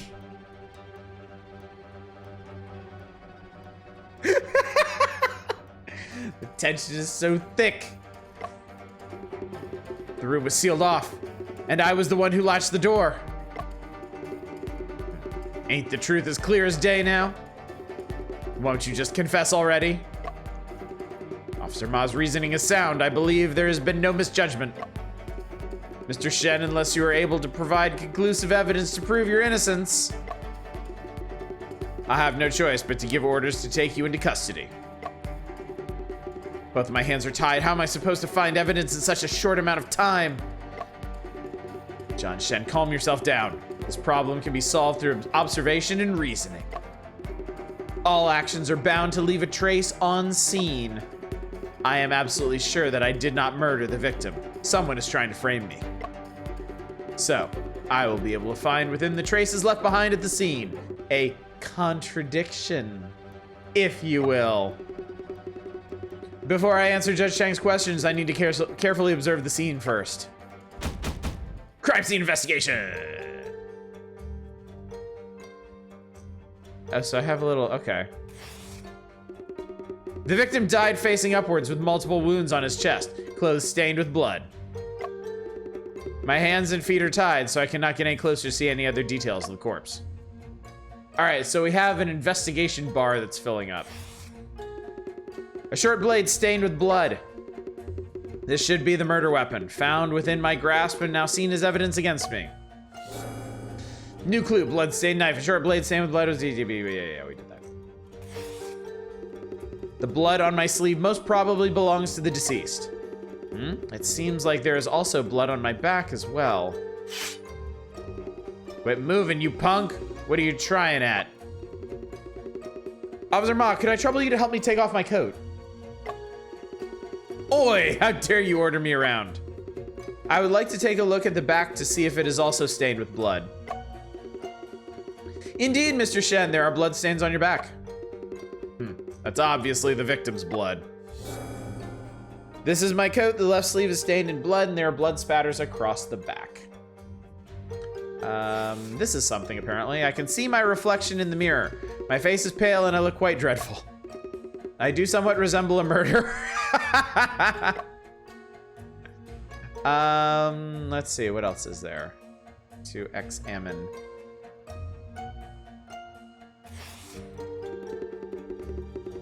I can see my reflection in the, yeah, okay.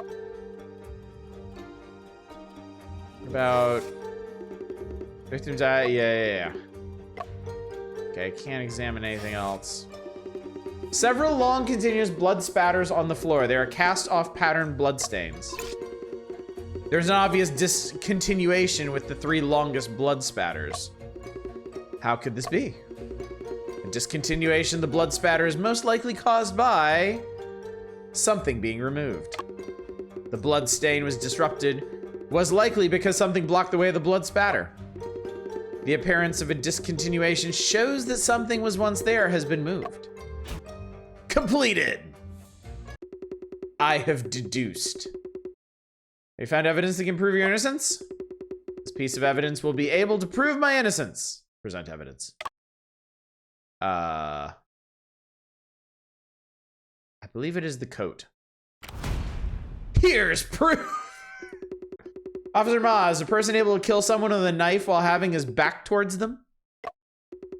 Of course not. If so, this blood-stained coat will be able to prove my innocence. The chase is on! The jig is up! So this coat ain't yours? It is mine. I am wearing it. No, you aren't. What kind of cockamamie is this? With knife and blood, you're still saying you ain't guilty? Mr. Shen, how does this blood-stained coat prove that you are innocent? Take a look at where the blood stains are. They appeared on the back and not across the chest. So what does that imply? It implies that I had my back towards the victim when his blood was spilled. As my back is facing the victim, I am unable to raise a knife to stab his chest. That is quite reasonable. The floor has multiple cast-off pattern bloodstains, including one with a noticeable gap. It shows that there was once something there that has been moved later on. Someone messed with the crime scene? That something was probably me. If I am right, the bloodstain on my back should be able to match the bloodstain on the floor. This will prove that I was unconscious and on the floor during the time of the crime. Therefore, the truth of the matter is, after the murderer killed Robert, he planted the knife in my hands to frame me for his crime. Even while you're completely tied up, you are still able to calmly analyze the crime scene. Mr. Shen, that's impressive. It seems that you really are a detective. You flatter me, Your Honor. So my suspicion has finally been cleared. Your logic is sound, but if not you, then Robert killed himself? Doubt raised. Did Robert commit suicide? If I want to find out the truth, I need to thoroughly investigate the crime scene.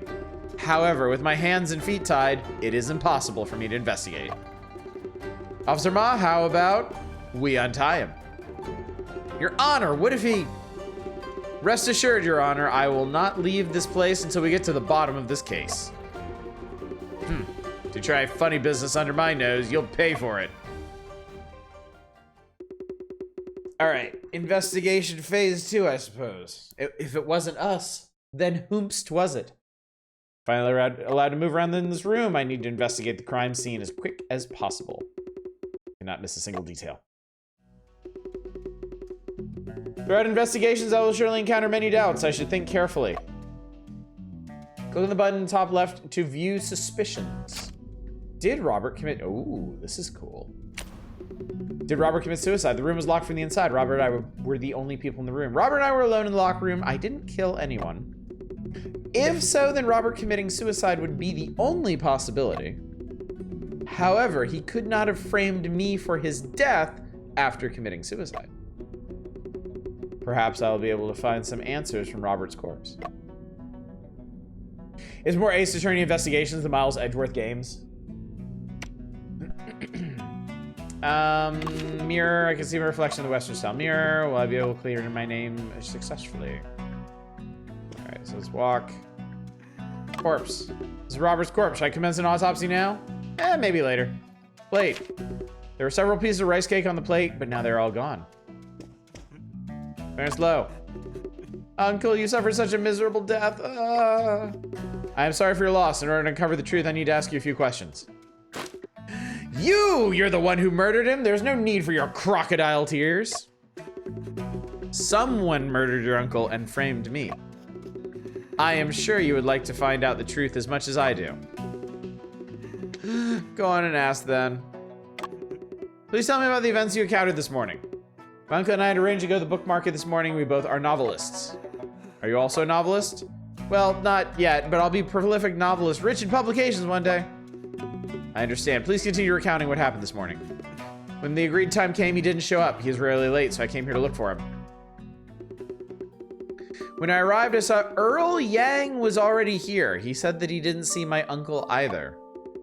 I knocked on the door for quite a while, but no one answered. I have a sensitive nose, so I kept sensing the smell of blood coming from inside the room.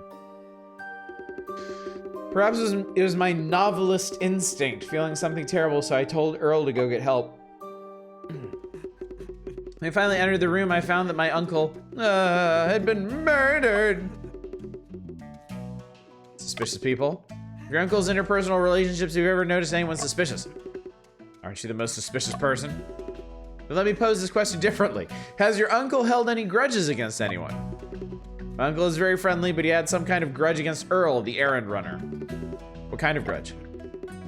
Earl attempted to steal coins from the table during a delivery, but my uncle caught him. Earl was seized by the government and got beaten for it, too. When did this happening occur? It was about half a month ago, so I'm sure he's still bitter about it. And he was also outside the house when Clarence showed up. Do you suspect that Earl murdered him out of vengeance? After all, he's the one who delivers rice cakes to my...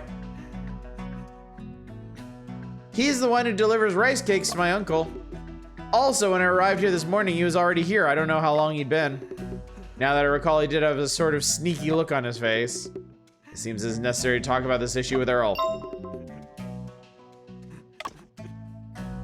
Well, that kind of clears that up. Is there anything else to check? There's a wooden chest. While on the bedside table are books and several old newspapers on top. Within the bedside table are undergarments and such. A newspaper here that carries news of Robert's publishing his novel, Presumed Innocent. I've heard about this novel before, but didn't know he was the author. Photo on this newspaper. Oh. One on the left is Robert, the one on the right seems to be the lady we saw last night. According to this, the lady is Petra Liu, an editor who helped Robert publish his books. But she was upset last night.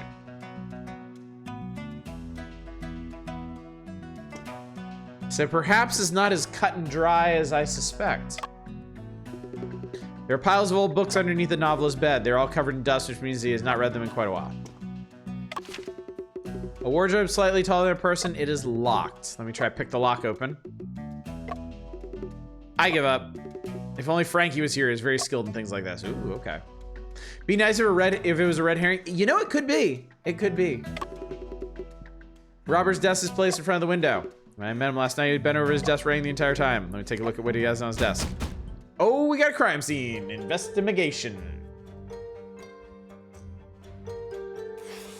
A candle. Common white pomelo candle. This is not white. Still have a stick of unburned candle on top. Rack with 4 calligraphy brushes hanging on it. A piece of oil paper underneath the rack. The ink on one of the calligraphy brushes has not dried out yet.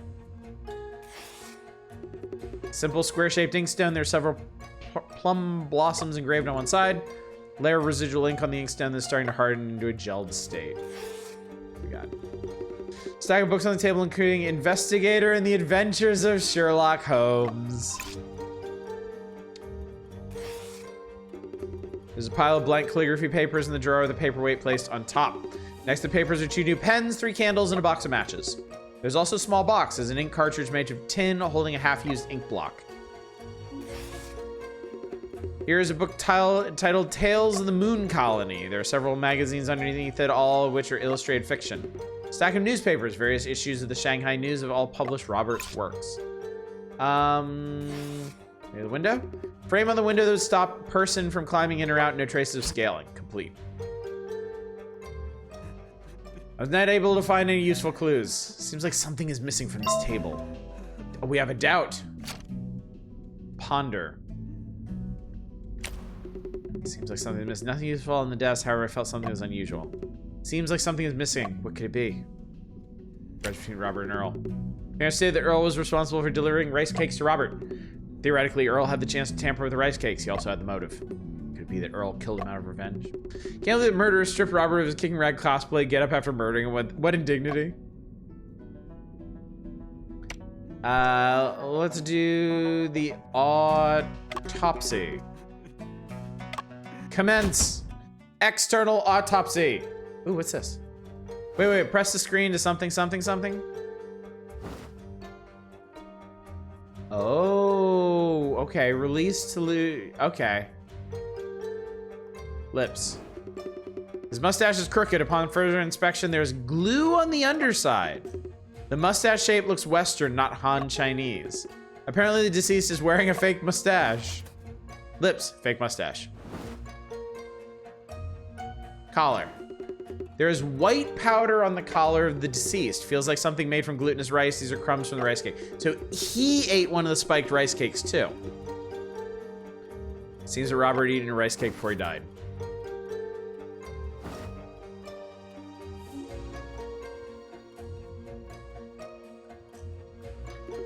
His chest is stained with blood. Among the 3 evident stab wounds, 2 were fatal. The wound is small and deep. The shape of the wound is consistent with the blood-stained knife. Locations of the 3 stab wounds are irregular and in different directions as well.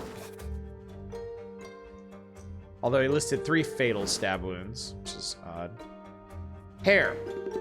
Faint fragrance can be smelled from the hair of the deceased. Scent is neither from flowers or incense or cologne. Seems to resemble a scent similar to camphor wood. Offhand, I don't know what that is. Limbs.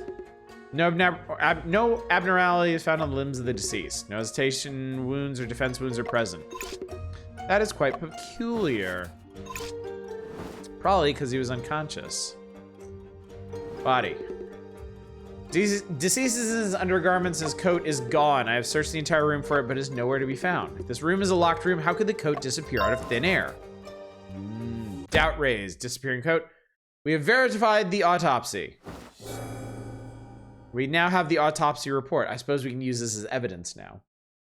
Death by stabbing, no defense wounds, wore a false mustache, only dressed in undergarments, hair smelled of camphor wood. Complete investigation on the corpse. I need to reconsider relative doubts. Disappearing coat. The fact that the coat of the deceased is missing is particularly odd. Assuming Ma was honest before they arrived on the scene, the room was locked with no way in or out. Camphor has a strong menthol scent. Interesting. Coat must be inside the room. I should talk with Robert's relative. Okay. I did not find any hesitation wounds on Robert. It is very unusual for a suicide case. There are no injuries caused by a fight or fall. It is also quite unusual for a homicide case. Perhaps this can explain why there aren't any defense wounds present. The rice cake crumbs. Robert ate the rice cakes that contained knockout drugs, the same ones I ate. He was in a state of unconsciousness when he was murdered. That's what Phoenix Wright was missing the whole time. He needed a closed fan to slap in his hand for emphasis. The only thing that could have improved those games. There must have been another person in the room at that time. That person is the murderer. Who could have been? How were they able to leave the locked room? How did the murderer leave? I was the one who locked the door. Only Robert and I were inside the room until Ma broke in. The only way to enter or exit the room is by going through the wooden front door. How did the murderer leave the scene without removing the door latch? Or perhaps the other way, how did the murderer latch the door from the outside? Tricksy. I guess I can ask Clarence another question. Robert's apparel. Uncle's attire, coat, deerstalker, and false mustache is quite unusual. The hat and the mustache are all characteristics of his novelist identity. He purposely dressed himself up this way to become famous. That ill-fitting strange coat is also one of his characteristics. Strange coat? You mean that Western-style coat he wears all the time? Precisely, that tailor-made coat of his. That is true, Justin Brett. Like, everybody seems to be holding something. Like, the officer gestures with his sword. Clarence has his folded book. Tailor-made coat is one of my uncle's characteristics. He spent a lot to hire the best tailors and use the best fabric for the coat, but turned out, the fact that the coat was not present at the crime scene is what caught my attention. Ooh! Ooh! Suspicious face!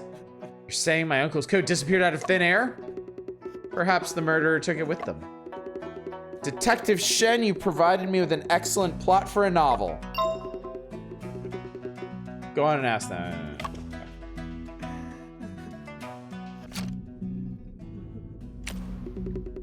According to Clarence's coat was tailor-made for Robert. Coat is one of the characteristics of Robert's novelist identity. Wore it all the time. Someone should be left at the scene. Is no longer in this room. The murderer is the only person to have left this room. He must have taken the coat with him. Murderer must have had a reason to do so. Okay.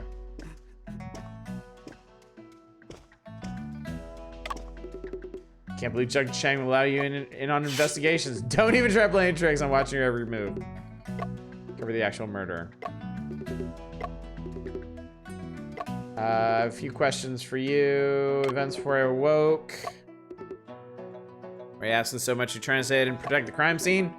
Give the facts. Everything is exactly the way it was when we arrived. No one's allowed to mess with the crime scene under my watch. You misunderstand me. I just want to know what happenings occurred before I awoke. I was actually going to recap it. On arrival, Clarence was shaking the door, saying he smelled blood and feared for his uncle. So I went up and kicked the door open. After that, well, you know what happened after. Suppose no one could have come in or out during that period. Obviously, I got soldiers standing guard outside the courtyard. We searched the entire premise, but we didn't find others, during which no one left either. I That's why the murder is definitely you. Who else could it be, huh? Anime sweat drop. I understand. Once I complete my investigation, I'll explain everything to you, Officer Ma. Okay.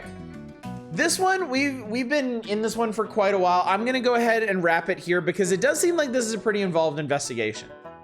It seems at present that it's probably the shady trader guy that he had a grudge against, but there are some interesting details with his coat being gone, with the concerned woman that we saw last night, who is apparently his publisher. I like this a lot. This is pretty cute. I honestly like how closely it apes the style of Ace Attorney, or I guess Ace Attorney Investigations, but with its own trappings.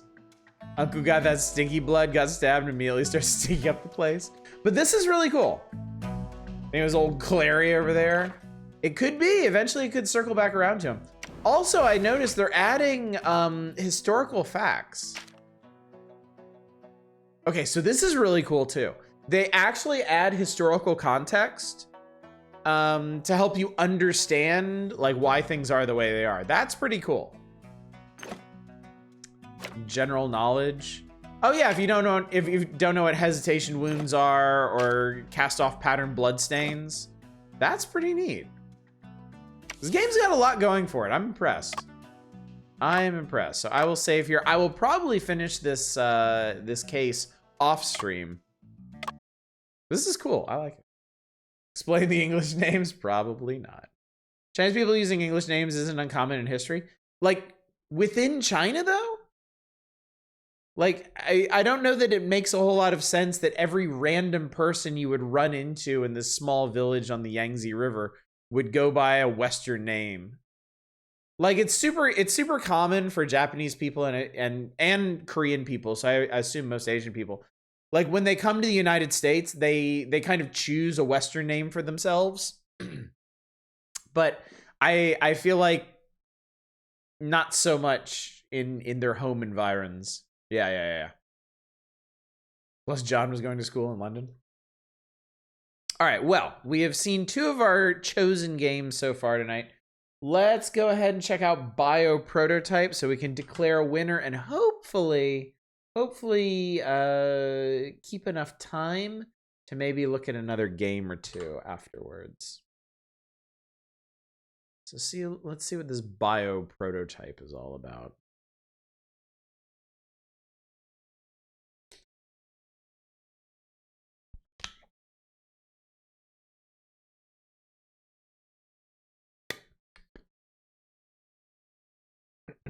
Oh, this is windowed. Hang on. You're not going to see anything. Oh, wait. It unwindowed. It full screened. Photosensitive seizure warning. Flashing lights warning, I guess, chat.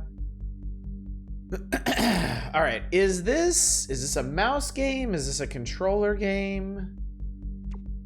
Seems like it might be a controller game. Tutorial? Oh, it's just, okay. Survive to complete the waves. Cells are type resource. Evolve yourself by consuming cells. Blast turn cells you haven't picked up during the last wave into charges. Organs make you more and more powerful. You generate a new organ every time you complete a wave or upgrade. 2 shapes of organs are provided. Circle and diamond. Diamond is driven by circle. Implant circle before, oh, okay. Organ efficiency. The damage of diamond is affected by the efficiency of circle. Efficiency can also affect other states like fertility, regeneration, etc., etc. Damage. Oh, what? It's the quaint town of Yingli. Sorry. Okay. Proper Chinese style name would have been Yinglang. Decay rate. Some organs are weakened once they're distant from brain. Notice the decay hint on the info panel. Very first organ has to be linked to your brain. Select the organ socket. The icons compatible organs with neck. Be linked. Transplant your organs. Replace it. All valid organs will turn green. Organs compatibility for left side will turn part icons to decay. Pressing organ will turn it into cells. Okay. Let's do it. Stomy. Oh, I think it's the stomach. Prototype with nothing special. No special ability. Speed 500, 3 hearts. Confirm. Survive 10 waves of enemies, especially designed stage for new players. Only a few types of organs can be used in the stage. 15 waves, easy research prototype testing, even rookies can handle. Okay. Oh, is stoma a thing?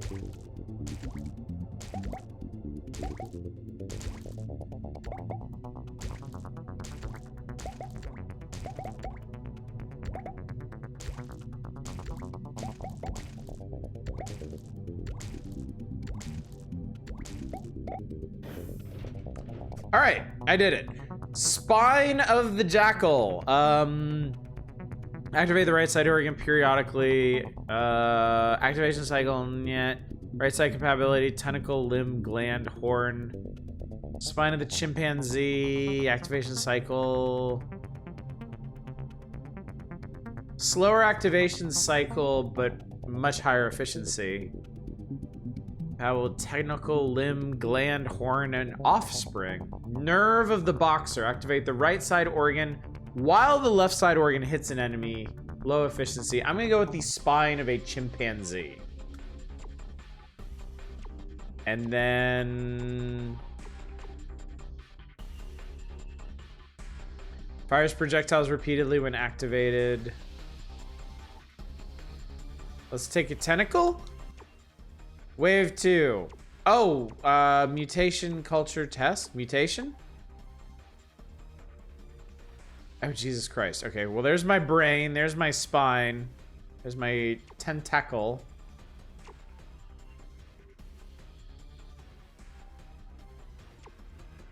Oh, okay, I guess I can change my weapon. See my organ spleen. Okay. All right. Culture. Okay, let's spend stuff here. Test. No, we'll just battle. It's fine. Ooh, okay.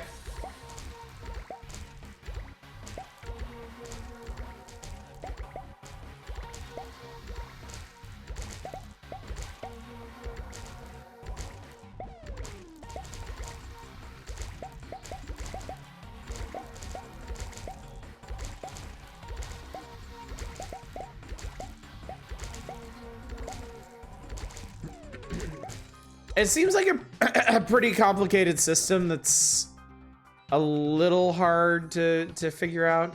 Limb of the germ rat, launch a nova when activated. Tentacle of the hornet. Fires projectiles when activated. I guess let's take a tentacle of the hornet. And tentacle of the worm, spine of the jackal, tentacle of the starfish. If I take, hang on, if I take another spine, because I got a lot of stuff. Okay, none of this stuff is compatible.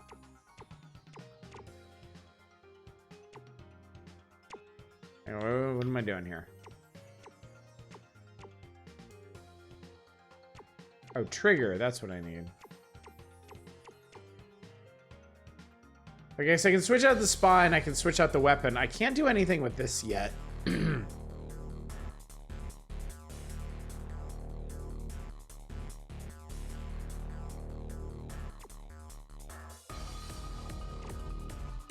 So this is low damage. Seems like the hornet tentacle's probably better. Attach anything to the other side. I can't get to the other side.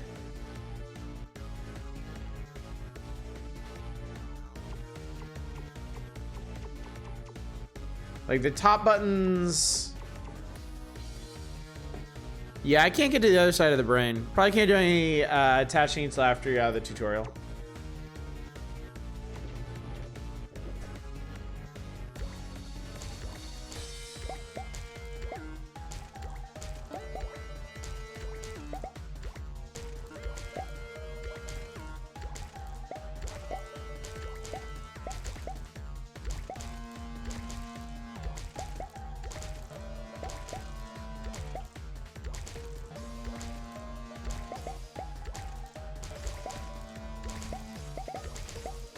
It's really interesting how simple and compelling a gameplay loop this is. You just move around while your character destroys things, but you need to retread the same ground so that you can collect the stuff that they drop. So wonderfully simple and elegant. All right, I don't know what this is, but I'm taking it. A tentacle of a dragon. Oh, maybe I need a nerve. Let's take a nerve. And then, ooh, a retina? I don't know what this does, but let's try it.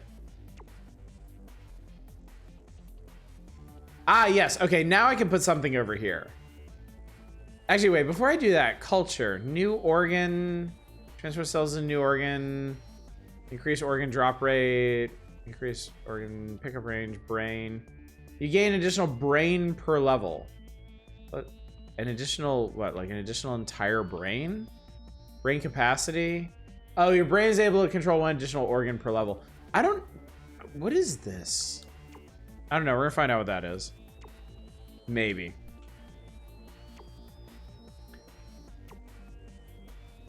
Okay, well here's an entirely new brain, I guess.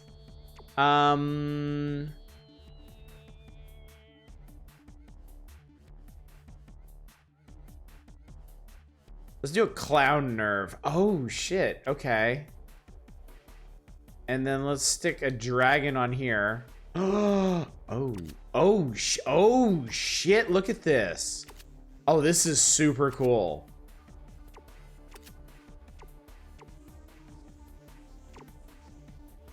Insufficient frequency. Okay. So we'll stash that back. Oh, that's really neat. Okay.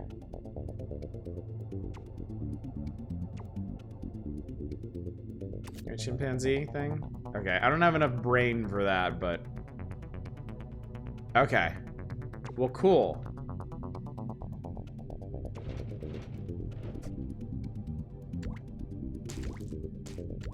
Oh. Okay, new things are definitely happening now. Oh, wow, okay.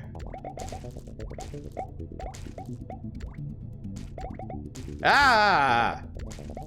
Holy shit, this is wild.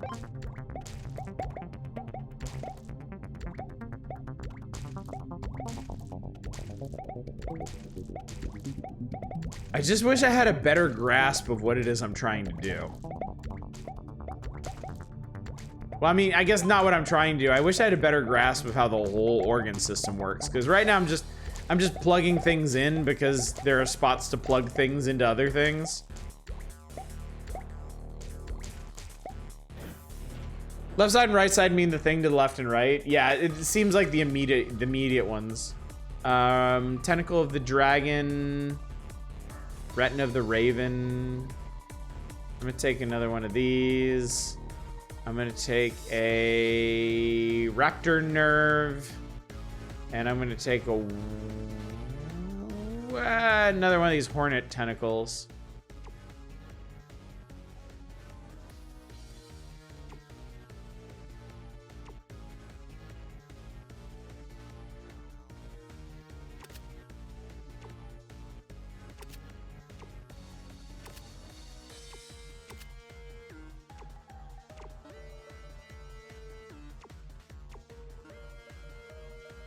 This is neat. I don't know why I'm doing two separate brains. I don't know if they're all functioning at once or what, but I did. Have anything to culture?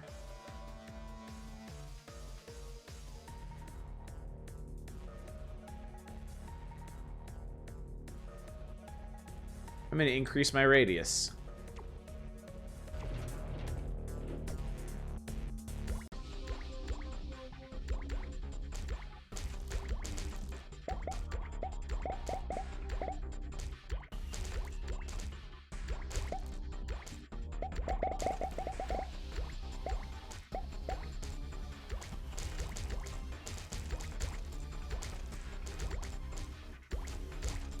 Fairly detailed for Vampire Survivors. I assume the game wants you to survive longer than in VS. It has a specific number of waves. Like this tutorial level is basically 10 waves. And then the next one is 15. So instead of being time-based, it's wave-based, and in between waves, you edit your life form.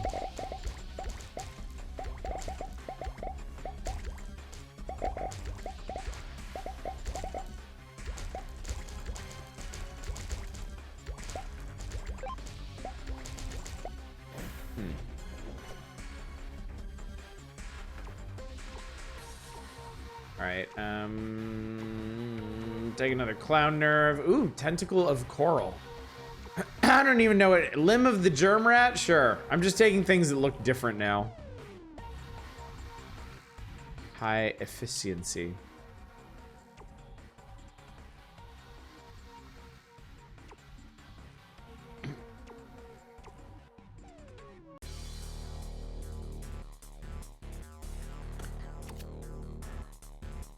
Needs a little bit more glitz.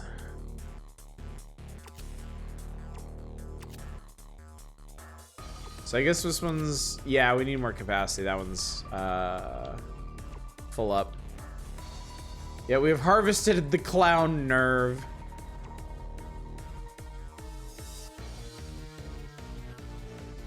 All right, if I save up for another wave, I can get more brain capacity. Oh, Jesus, look at us now.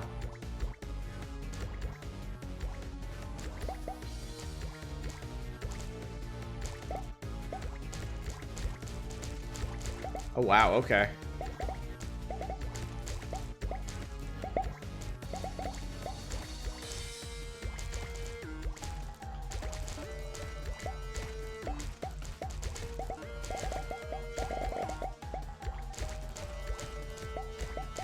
Whoa, something just makes these guys explode. The cloudification is proceeding smoothly.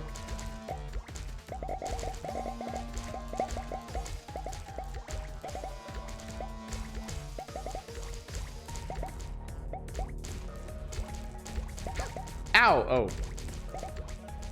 I wasn't paying enough attention.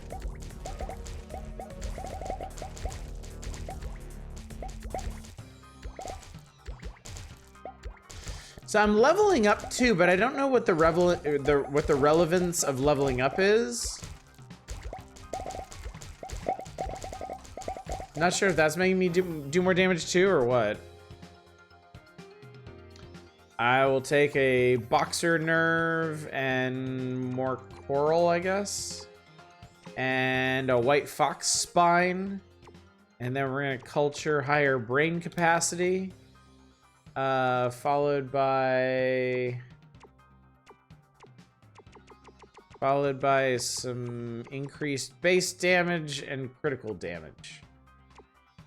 And then as for a mutation, okay, so I can tack some more stuff on here. Like a weirdo.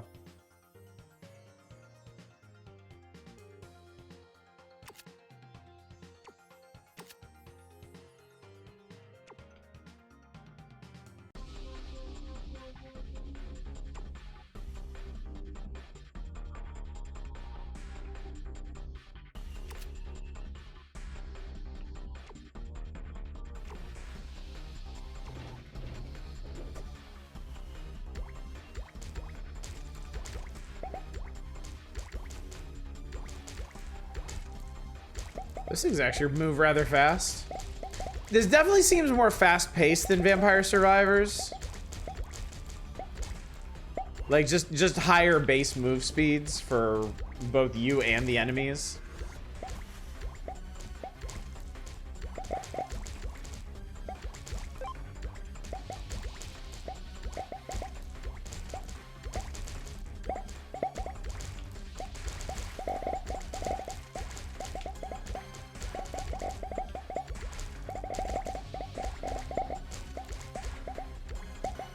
This build I have right now is kind of unpredictable because it produces bullets out of dying enemies and also just makes them explode sometimes.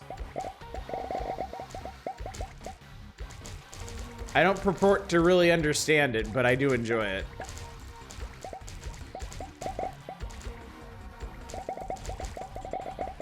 And sometimes you get one of those big groups and they just all pop at once, and that's super satisfying. Game dev got sick of grinding the Mad Forest to get in the meat of the game. Yeah, that's nice too. The problem with something like Vampire Survivors is always going through like that slow period at the beginning.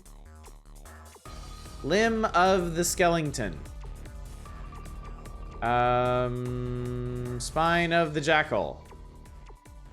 Culture me. Can I just have another brain? Is this really like, do all the brains stack? Is that how this fucking works? Do I just have a whole nother 9 slots to add bullshit?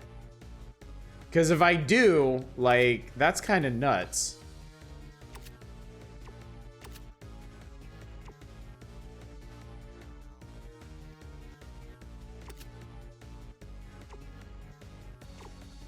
Seem to be out of stuff. Let's see. Oh. I mean, it seems like everything's stacking because I have all the same powers, right? The reflecting bullets, the explosions. So yeah, you just add more brains to add massive amounts of organs and stuff. That's kind of crazy.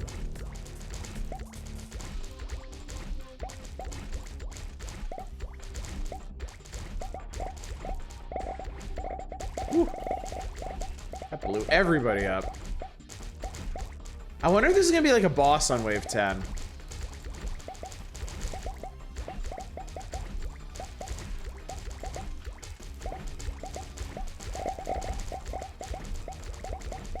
I can't believe they let you have a second brain. Bro, I am on my 3rd brain now.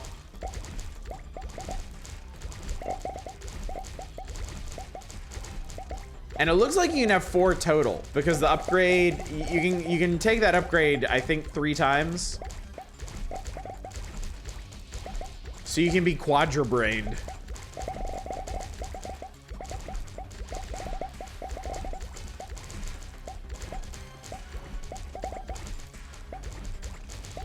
I wonder if there's stuff hidden on the map like there is in Vampire Survivors. All right, tentacle of the beetle. Spine of the mammoth.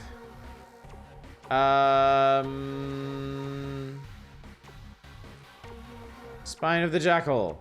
Culture. Oh yeah, I can't get my 4th brain yet. More is the pity. Well, I can stick a beetle on here. And then I could stick another spine on here. What's this? Insufficient frequency. Okay, the eyeball works, but I don't have anything else to stick on there, so. Ah, well. Nevertheless. Alright, so this is wave 9. And each wave is longer, too. Like, the early waves were... Oh, Jesus Christ. Okay.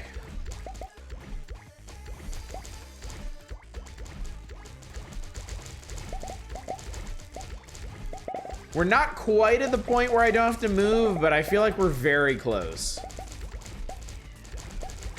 Ow.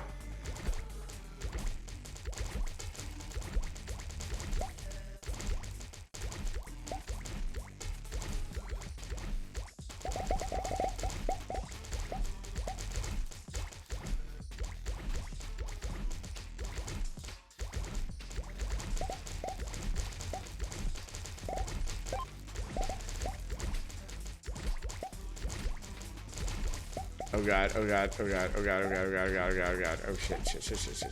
Okay. I got it out. I made it out.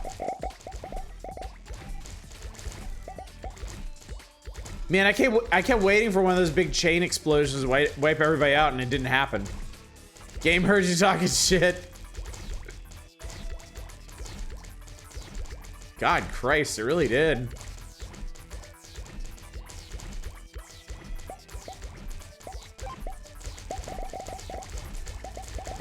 There we go.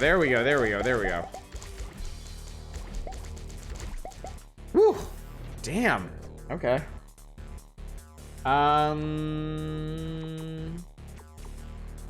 Give me another limb of the skeleton. Give me a spine of the white fox.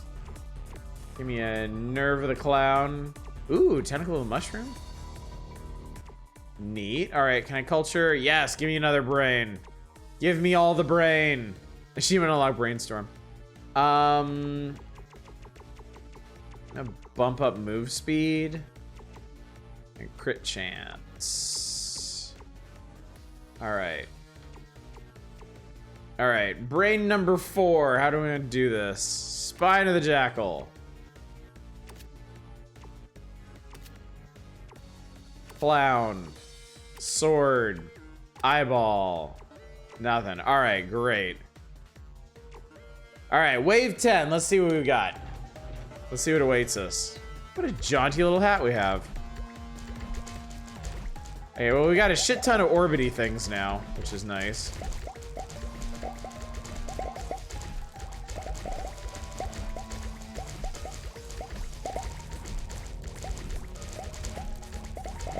Really hoping for a boss or just some really crazy shit.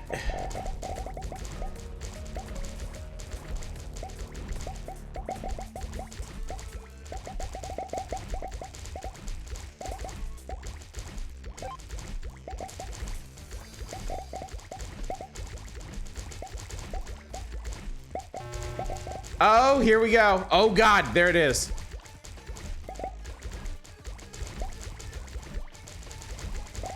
Oh, and the arena's smaller now too. We've got these lasers around the perimeter. Ow, ow, and I touched it because I wasn't fucking paying attention. Oh God, I don't want to die. I don't know what that is, but I got it. Shit, come on, man. Come on, man. You can do this. You can do this. You can do this. You can do this. You can do this. Just don't run into the wall again like a moron. Hey, I did it. Research complete.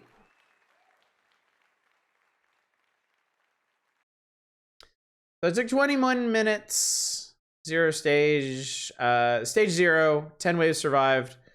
Prototype level got to 17. And then I had 4 brains just full of organs. Clutch moment, more like clench moment.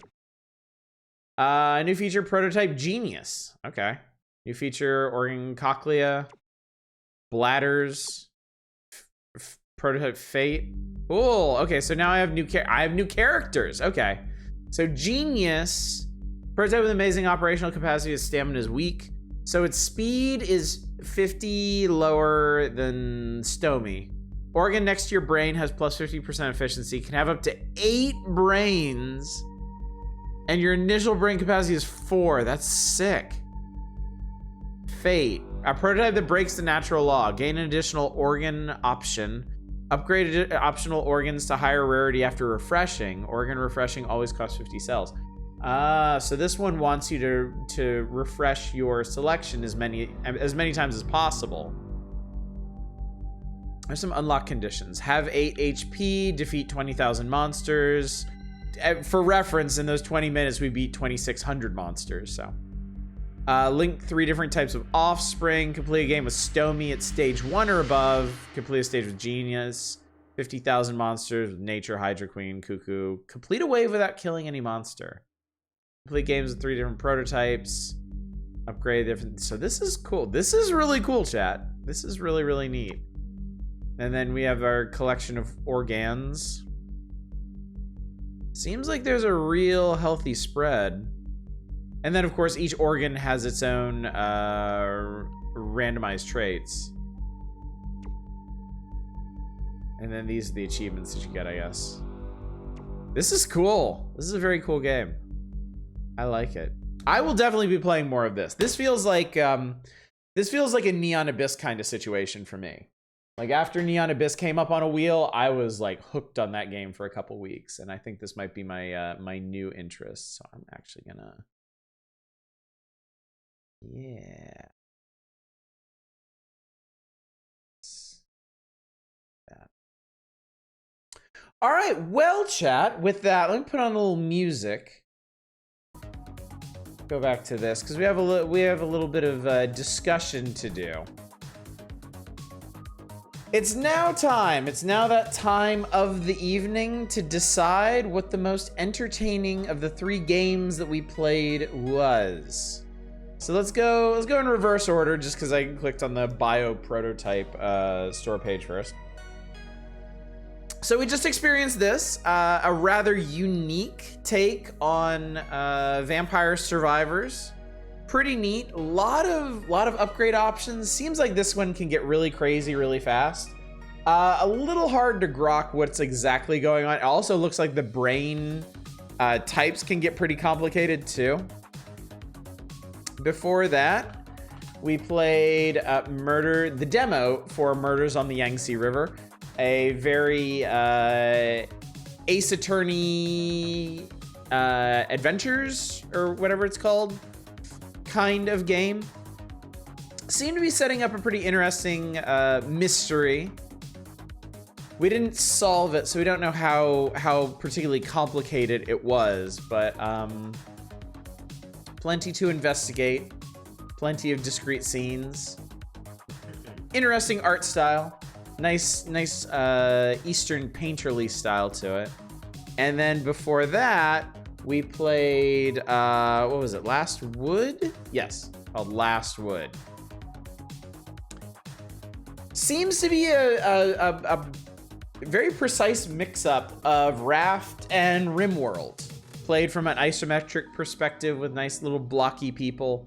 Seems like a lot of depth to this. Seems like you have a lot of options in building out your raft, building and researching different facilities. Lots of islands, also hostile additional survivors to contend with. So between these 3 options, chat, before I tell you what I believe to be the most entertaining game of the night, let me know what you think. What tickled your fancy the most tonight? Remember, we're not looking for best, we're not looking for worst, we're not looking for most unique or most hilariously bad. Is that a Cthulhu statue? Interesting. What was the most entertaining for you? Eva says bioprototype. Satellite says bioprototype. 2Hit says my vote would go to murder. Okay, so that's currently 2-1.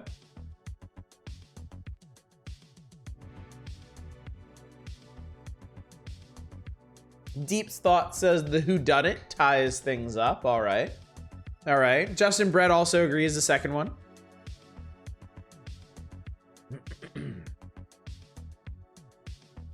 Perhaps it would have been the Last Wood if I had played for a couple hours and gotten to things more interesting. Or if my raft had been destroyed by a giant crab. King of the Castle should have showed you by now that democracy doesn't work. Didn't get to watch everything since I had to order some food, but the murder story. Difficult to pick, but murder, I think. All right. Well, I think enough people have answered that I can let y'all know that my personal pick would probably be Murder on the Yangtze River. Bioprototype is good. I enjoy that playing. I enjoy that playing. I enjoy playing that the most out of anything that we have played tonight, but I found Murder on the Yangtze River to be more entertaining to me. It was more interesting. I liked the dramatic trappings of it. I liked the art style. I liked a whole lot of it about it. So I think if there are no stern objections, I'm going to declare the winner of tonight's Eastern Game Fest wheel to be Murder on the Yangtze River. And it won't show me because I didn't put murders, because it's murders plural. I guess the full game will have multiple cases to solve, which is good. So that means, chat, that the big winner for the evening is Arcane Tradition. Congratulations to you, Arcane. Since you are a mod, I can't make you a VIP, but I can hand you some additional death marks for you to play around with, just as soon as I remember how to do that, because honestly, it's been a while. We're being real for a second here. We'll do... Copy paste is how this is gonna happen.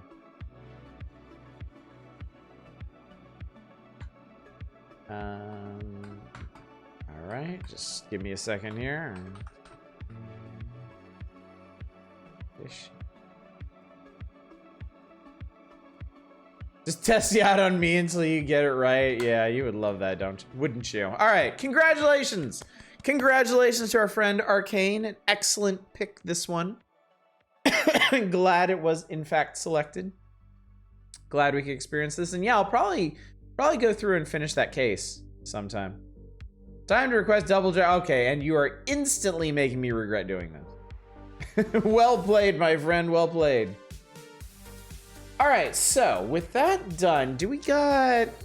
it's late in the evening. I can go a little later to test out one more thing. Let me see, of the games that are left, which ones have demos? Toho Endless... Toho Endless does not. See, one way the elevator. One way the elevator, even if it doesn't, it's so cheap. I might pick this one up anyway, just because it's $1.91 for a really unique looking game. Okay, Depersonalization has a demo, so we could check this one out. Legion Craft. Legion Craft does not. Kung Fu.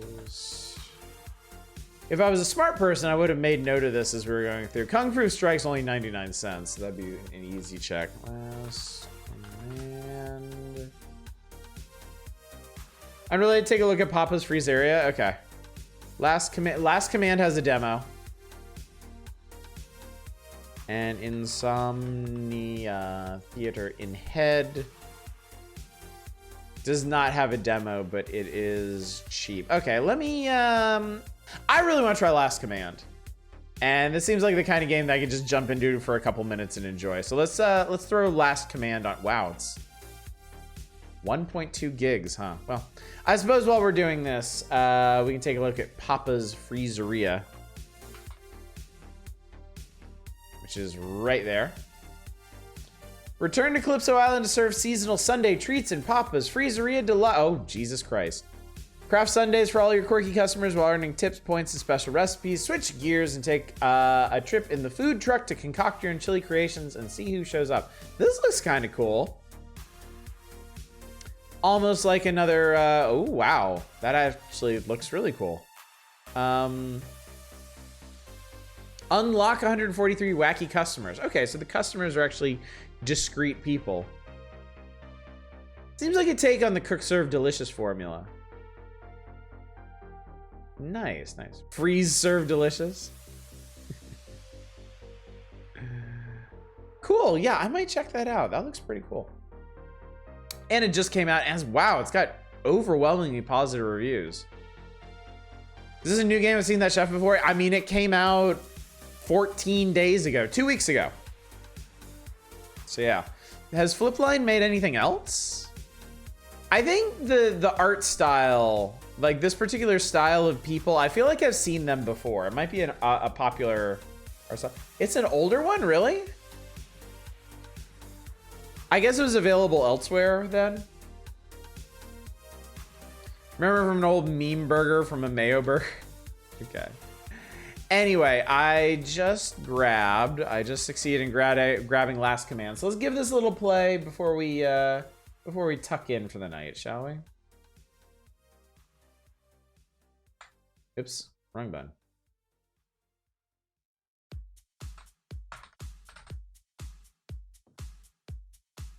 Generic friendly old man like the Pringles dude.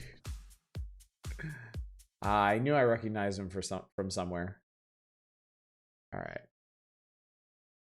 Let's Last Command it up. I assume this is gonna be another controller game, but we'll see.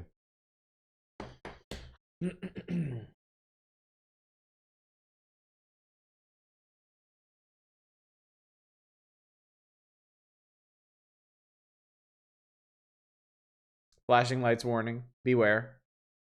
Do not play if you're drowsy or fatigued. Joke's on you. I'm both. I'm actually pretty tired. Let's start the game. See what's going on. Building connection. Ooh, I already like the aesthetic of this. The story in the last command demo will be different from the actual game. Gotcha.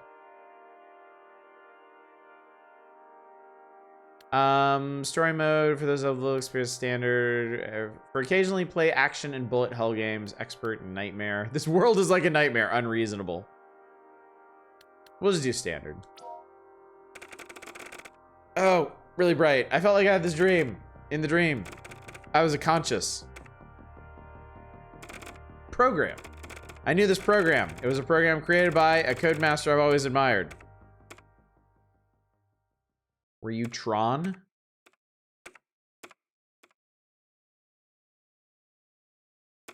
Hey, wake up. Wake up. It's been so long. Hurry and wake up. Thud. Initiate visual interface. Are you finally awake? Anyway, long story short, I'm your support program. The creator let me wake you up right when the conditions were right. However, things don't seem to be going as expected. Unfortunately, we don't have time to go through it step by step. We should get out of here first. All right, well, I can move. These arrow keys or the joystick to move in 4 directions. Once you start moving, you can't stop. That is true, yes. It is a SNEC game, after all. They hit you too hard, you just see stars. Press right button to dash. Ooh, neat. Dash is a cooldown before it can be used again. The rectangular dots beside your body show the number of dashes you saved up. And the arc shows the cooldown time. Oh, okay, okay, neat.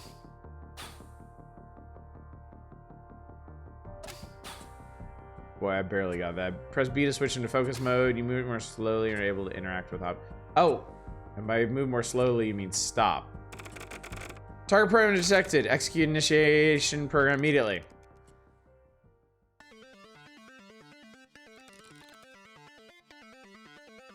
Initializing program unknown. Connecting. Oh no, there's a blocking program protecting this area.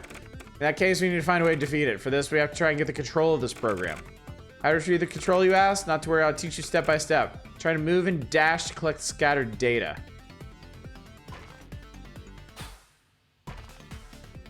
Ooh, I really like the music. When you collect the data, your body gets longer, right? That's the data you collected. Before defeating the enemy, we need to collect data to fill the enemy's core. Even though when accumulating data, the core will slightly fill, it's not enough. Switch to analyze mode. Press and hold B and use the data gathered to fill the enemy's core. Oh, so that's basically like attacking. Okay. Oh no, the core's data is slowly diminishing. If you don't keep filling the core, the unstable data will slowly diminish. Touch the core to stop the data loss. Phew, you stop the core's data loss. Newly filled core data is not very stable. You need to touch the core data. Okay, cool. Okay. Data, analyze, got it.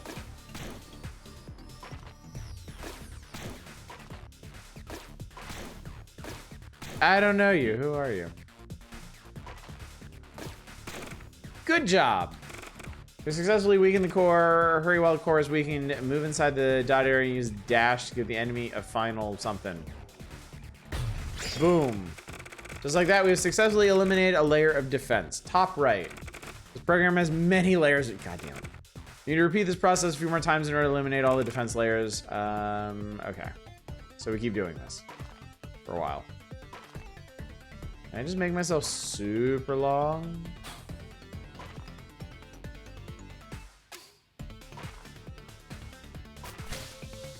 Overclock mode. Data max. Perfect analyze. Destroyed. The program is activated as shield. Normal attacks can deal damage to enemies. So the shield activated, you need to collect data until you become golden. Ah, okay, I got ahead of myself there.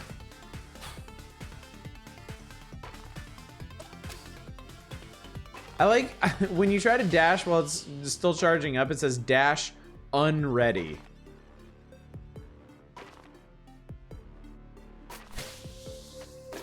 Perfect analyze. Boom. These defense layers have all been eliminated. Can't believe I've seen cool Snake. Nice. Rank epic. Give me that access. Give me that fucking access. Good job. You now have control over this program. Now you just have to issue the command. Then we can get out of here. Let's keep up the pace and get going. Beep, beep. Gate unlocked. That was it. We just had to unlock a gate. With B, switch into focus mode. You move more slowly and you're able to interact with objects. Oh, you don't move. So when you're in focus mode, you don't move like Snek anymore. You can move at angles. Okay. That's interesting that you can just toggle back and forth like that. I guess this is like the exploratory mode.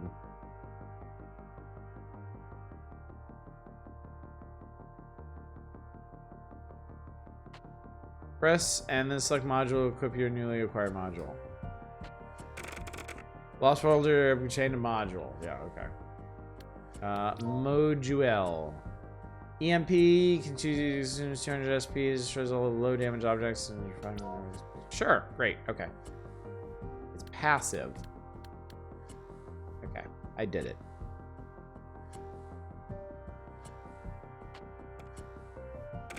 Scanning target program. Not what you expected, but it's kind of cool. I think this is really cool. I love this style. Logical program, red objects. Warning. Is there a blocking program here too? Jesus Christ, okay. Good time, let's use what we just learned to defeat it. Do you remember what I taught you? Collect data, use analyze, fill cores, repeat these steps. That's okay. I might be careful, this one seems capable of doing some serious damage. Pay attention to the white health bar on the top left. The health bar comes completely gray. We lose. All white objects are safe, but red objects will damage you. Okay.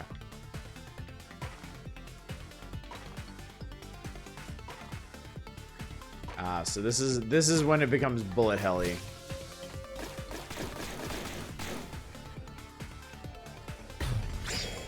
All right, that worked. And the module asks you to equip. On left side of the interface, the skill module. The skill module shows your equip module and be activated. By pressing the button next to the skill module, activate the skill module. Okay.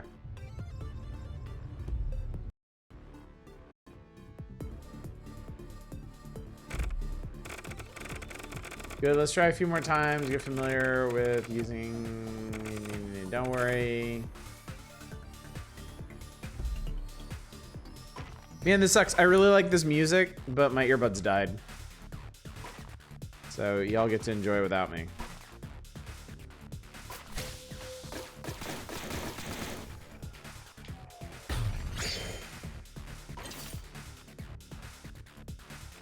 You don't have to think you're moving too fast. Hold, observe, analyze, or any empty X key will enable it to become smaller and slow down even when not attacking. Okay. Whoa, Jesus Christ.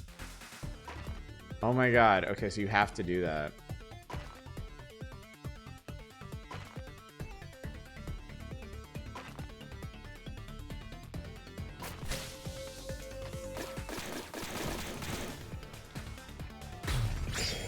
That was kind of tricky. Wait, what am I doing up here? Oh. What was that? Did you see that? It was like something out of this world. I got a bad feeling about this. Don't hold back. Take it out in one go. Okay. Why is the program like so painful? Arg.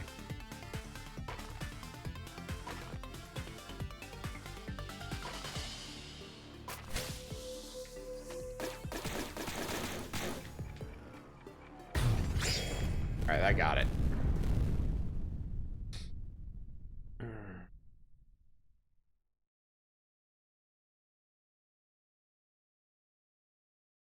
Oh, so epic is your perfect.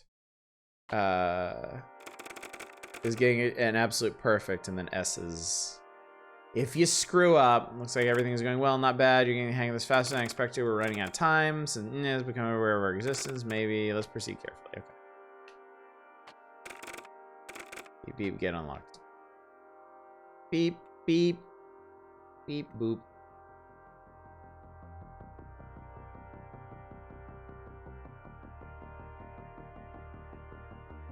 Yeah, focus mode.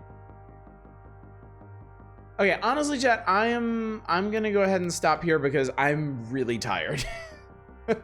I did want to check out at least one more game. I really wanted to check this one out, but I am starting to fade really fast. So, and my earbuds are dead, so I can't hear any of the cool music or anything like that. So let's go ahead and put a pin in this one for the evening because I think it's been a good evening. I really wanted to check out this Eastern Game Fest, and I feel like we got a good cross section of games, a bunch of different styles, some stuff that I was genuinely interested in.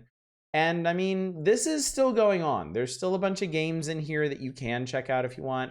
If you do want to look through here, I would suggest going to the demo play tab and then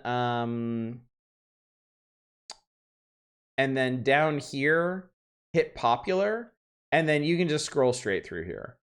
You can see stuff on here like Bio Prototype, other things that we've experienced before, like Amazing Cultivation Simulator. And I am gesturing without actually showing you what I'm doing. So yeah, hit demo play, down here hit popular, and then that'll give you a handy list to actually scroll through. And it goes as long as you want. So there's a lot of pretty neat stuff in here. Like here's a roguelike deck builder about hunting Yangtze. How cool is that, right? Toho Monster TD, and a tactical RPG Toho game. Lots of really neat stuff in here. Been a great evening. Thank you for the stream. My pleasure. My exquisite pleasure. Oh, and Master of Pottery, too. We played this years ago, back when it first entered early access. I think this game has come a long way. I should probably revisit it at some point because we had a lot of fun with this. And not just because you can make erotic pottery. Anyway, I hope you all have had a really fun time tonight because I know I have. Wheel nights are always the fun kind of chaos. So let's talk about the schedule and then I'll send you all off to raid somebody. So tomorrow night, back to the power hours. We actually got through most of the Super Nintendo games last night. I am tentatively planning on spending most of tomorrow night returning to Equinox. But the actual amount of time we spend on Equinox is going to depend on how much patience I have for that game, because it is very, very difficult. I heard erotic pottery? Surely not. Who would mention such a thing around here? Seriously. So tomorrow's probably going to be a big Equinox night, also Firepower 2000.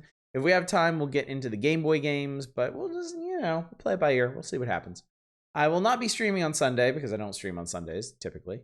And then on Monday, we are back to Kenshi, exploring the southwestern section of the map, trying to get to some Shek towns and maybe steal some armor for our folks so they can be a more capable combat group and actually start training up some combat skills. So that should be pretty interesting. And of course, we'll be playing Kenshi Monday, Tuesday, Wednesday. Power hours as usual. Don't know what next Friday is going to be. I don't have anything planned yet. Probably not another wheel. Maybe a more conventional variety night. Who knows? The only way to find out will be to join our streams and listen to me ramble and hope that I mention something about it deep in the mix. But who can say when that will be? So, with all that said, done, and did, let's go find somebody to raid. Let's go see who's still up tonight. Oh, there's quite a few people still up, as it happens. All right, I'm going to send you over to Bassie. Bassie is playing Warframe. I have not seen Bassie play Warframe in some time. I briefly played Warframe, and I really, really enjoyed it. And sometimes I think about going back, but I don't because I can't really do MMOs anymore. But it is quite a spectacle. If you've somehow never seen Warframe, it is quite a spectacle. Quite entertaining to watch. So hopefully get some mileage out of that. Anyway, thank you all so much for coming out tonight. Thank you for contributing to another successful wheel night. I hope it was an interesting exploration for you. And I hope you spend some time looking through this Eastern Games Fest now that I've made everybody as aware of it as I can. A lot of really neat stuff in here. A lot of stuff worth your attention. Let me know if you find anything cool, too. because I might be inclined to pick up some additional stuff from the sale anyway. So anyway, I'm rambling. Thanks again for coming out. Hopefully I will see you tomorrow night for Equinox and more Power Hours. But until then, as always, y'all take care. Bye, everybody.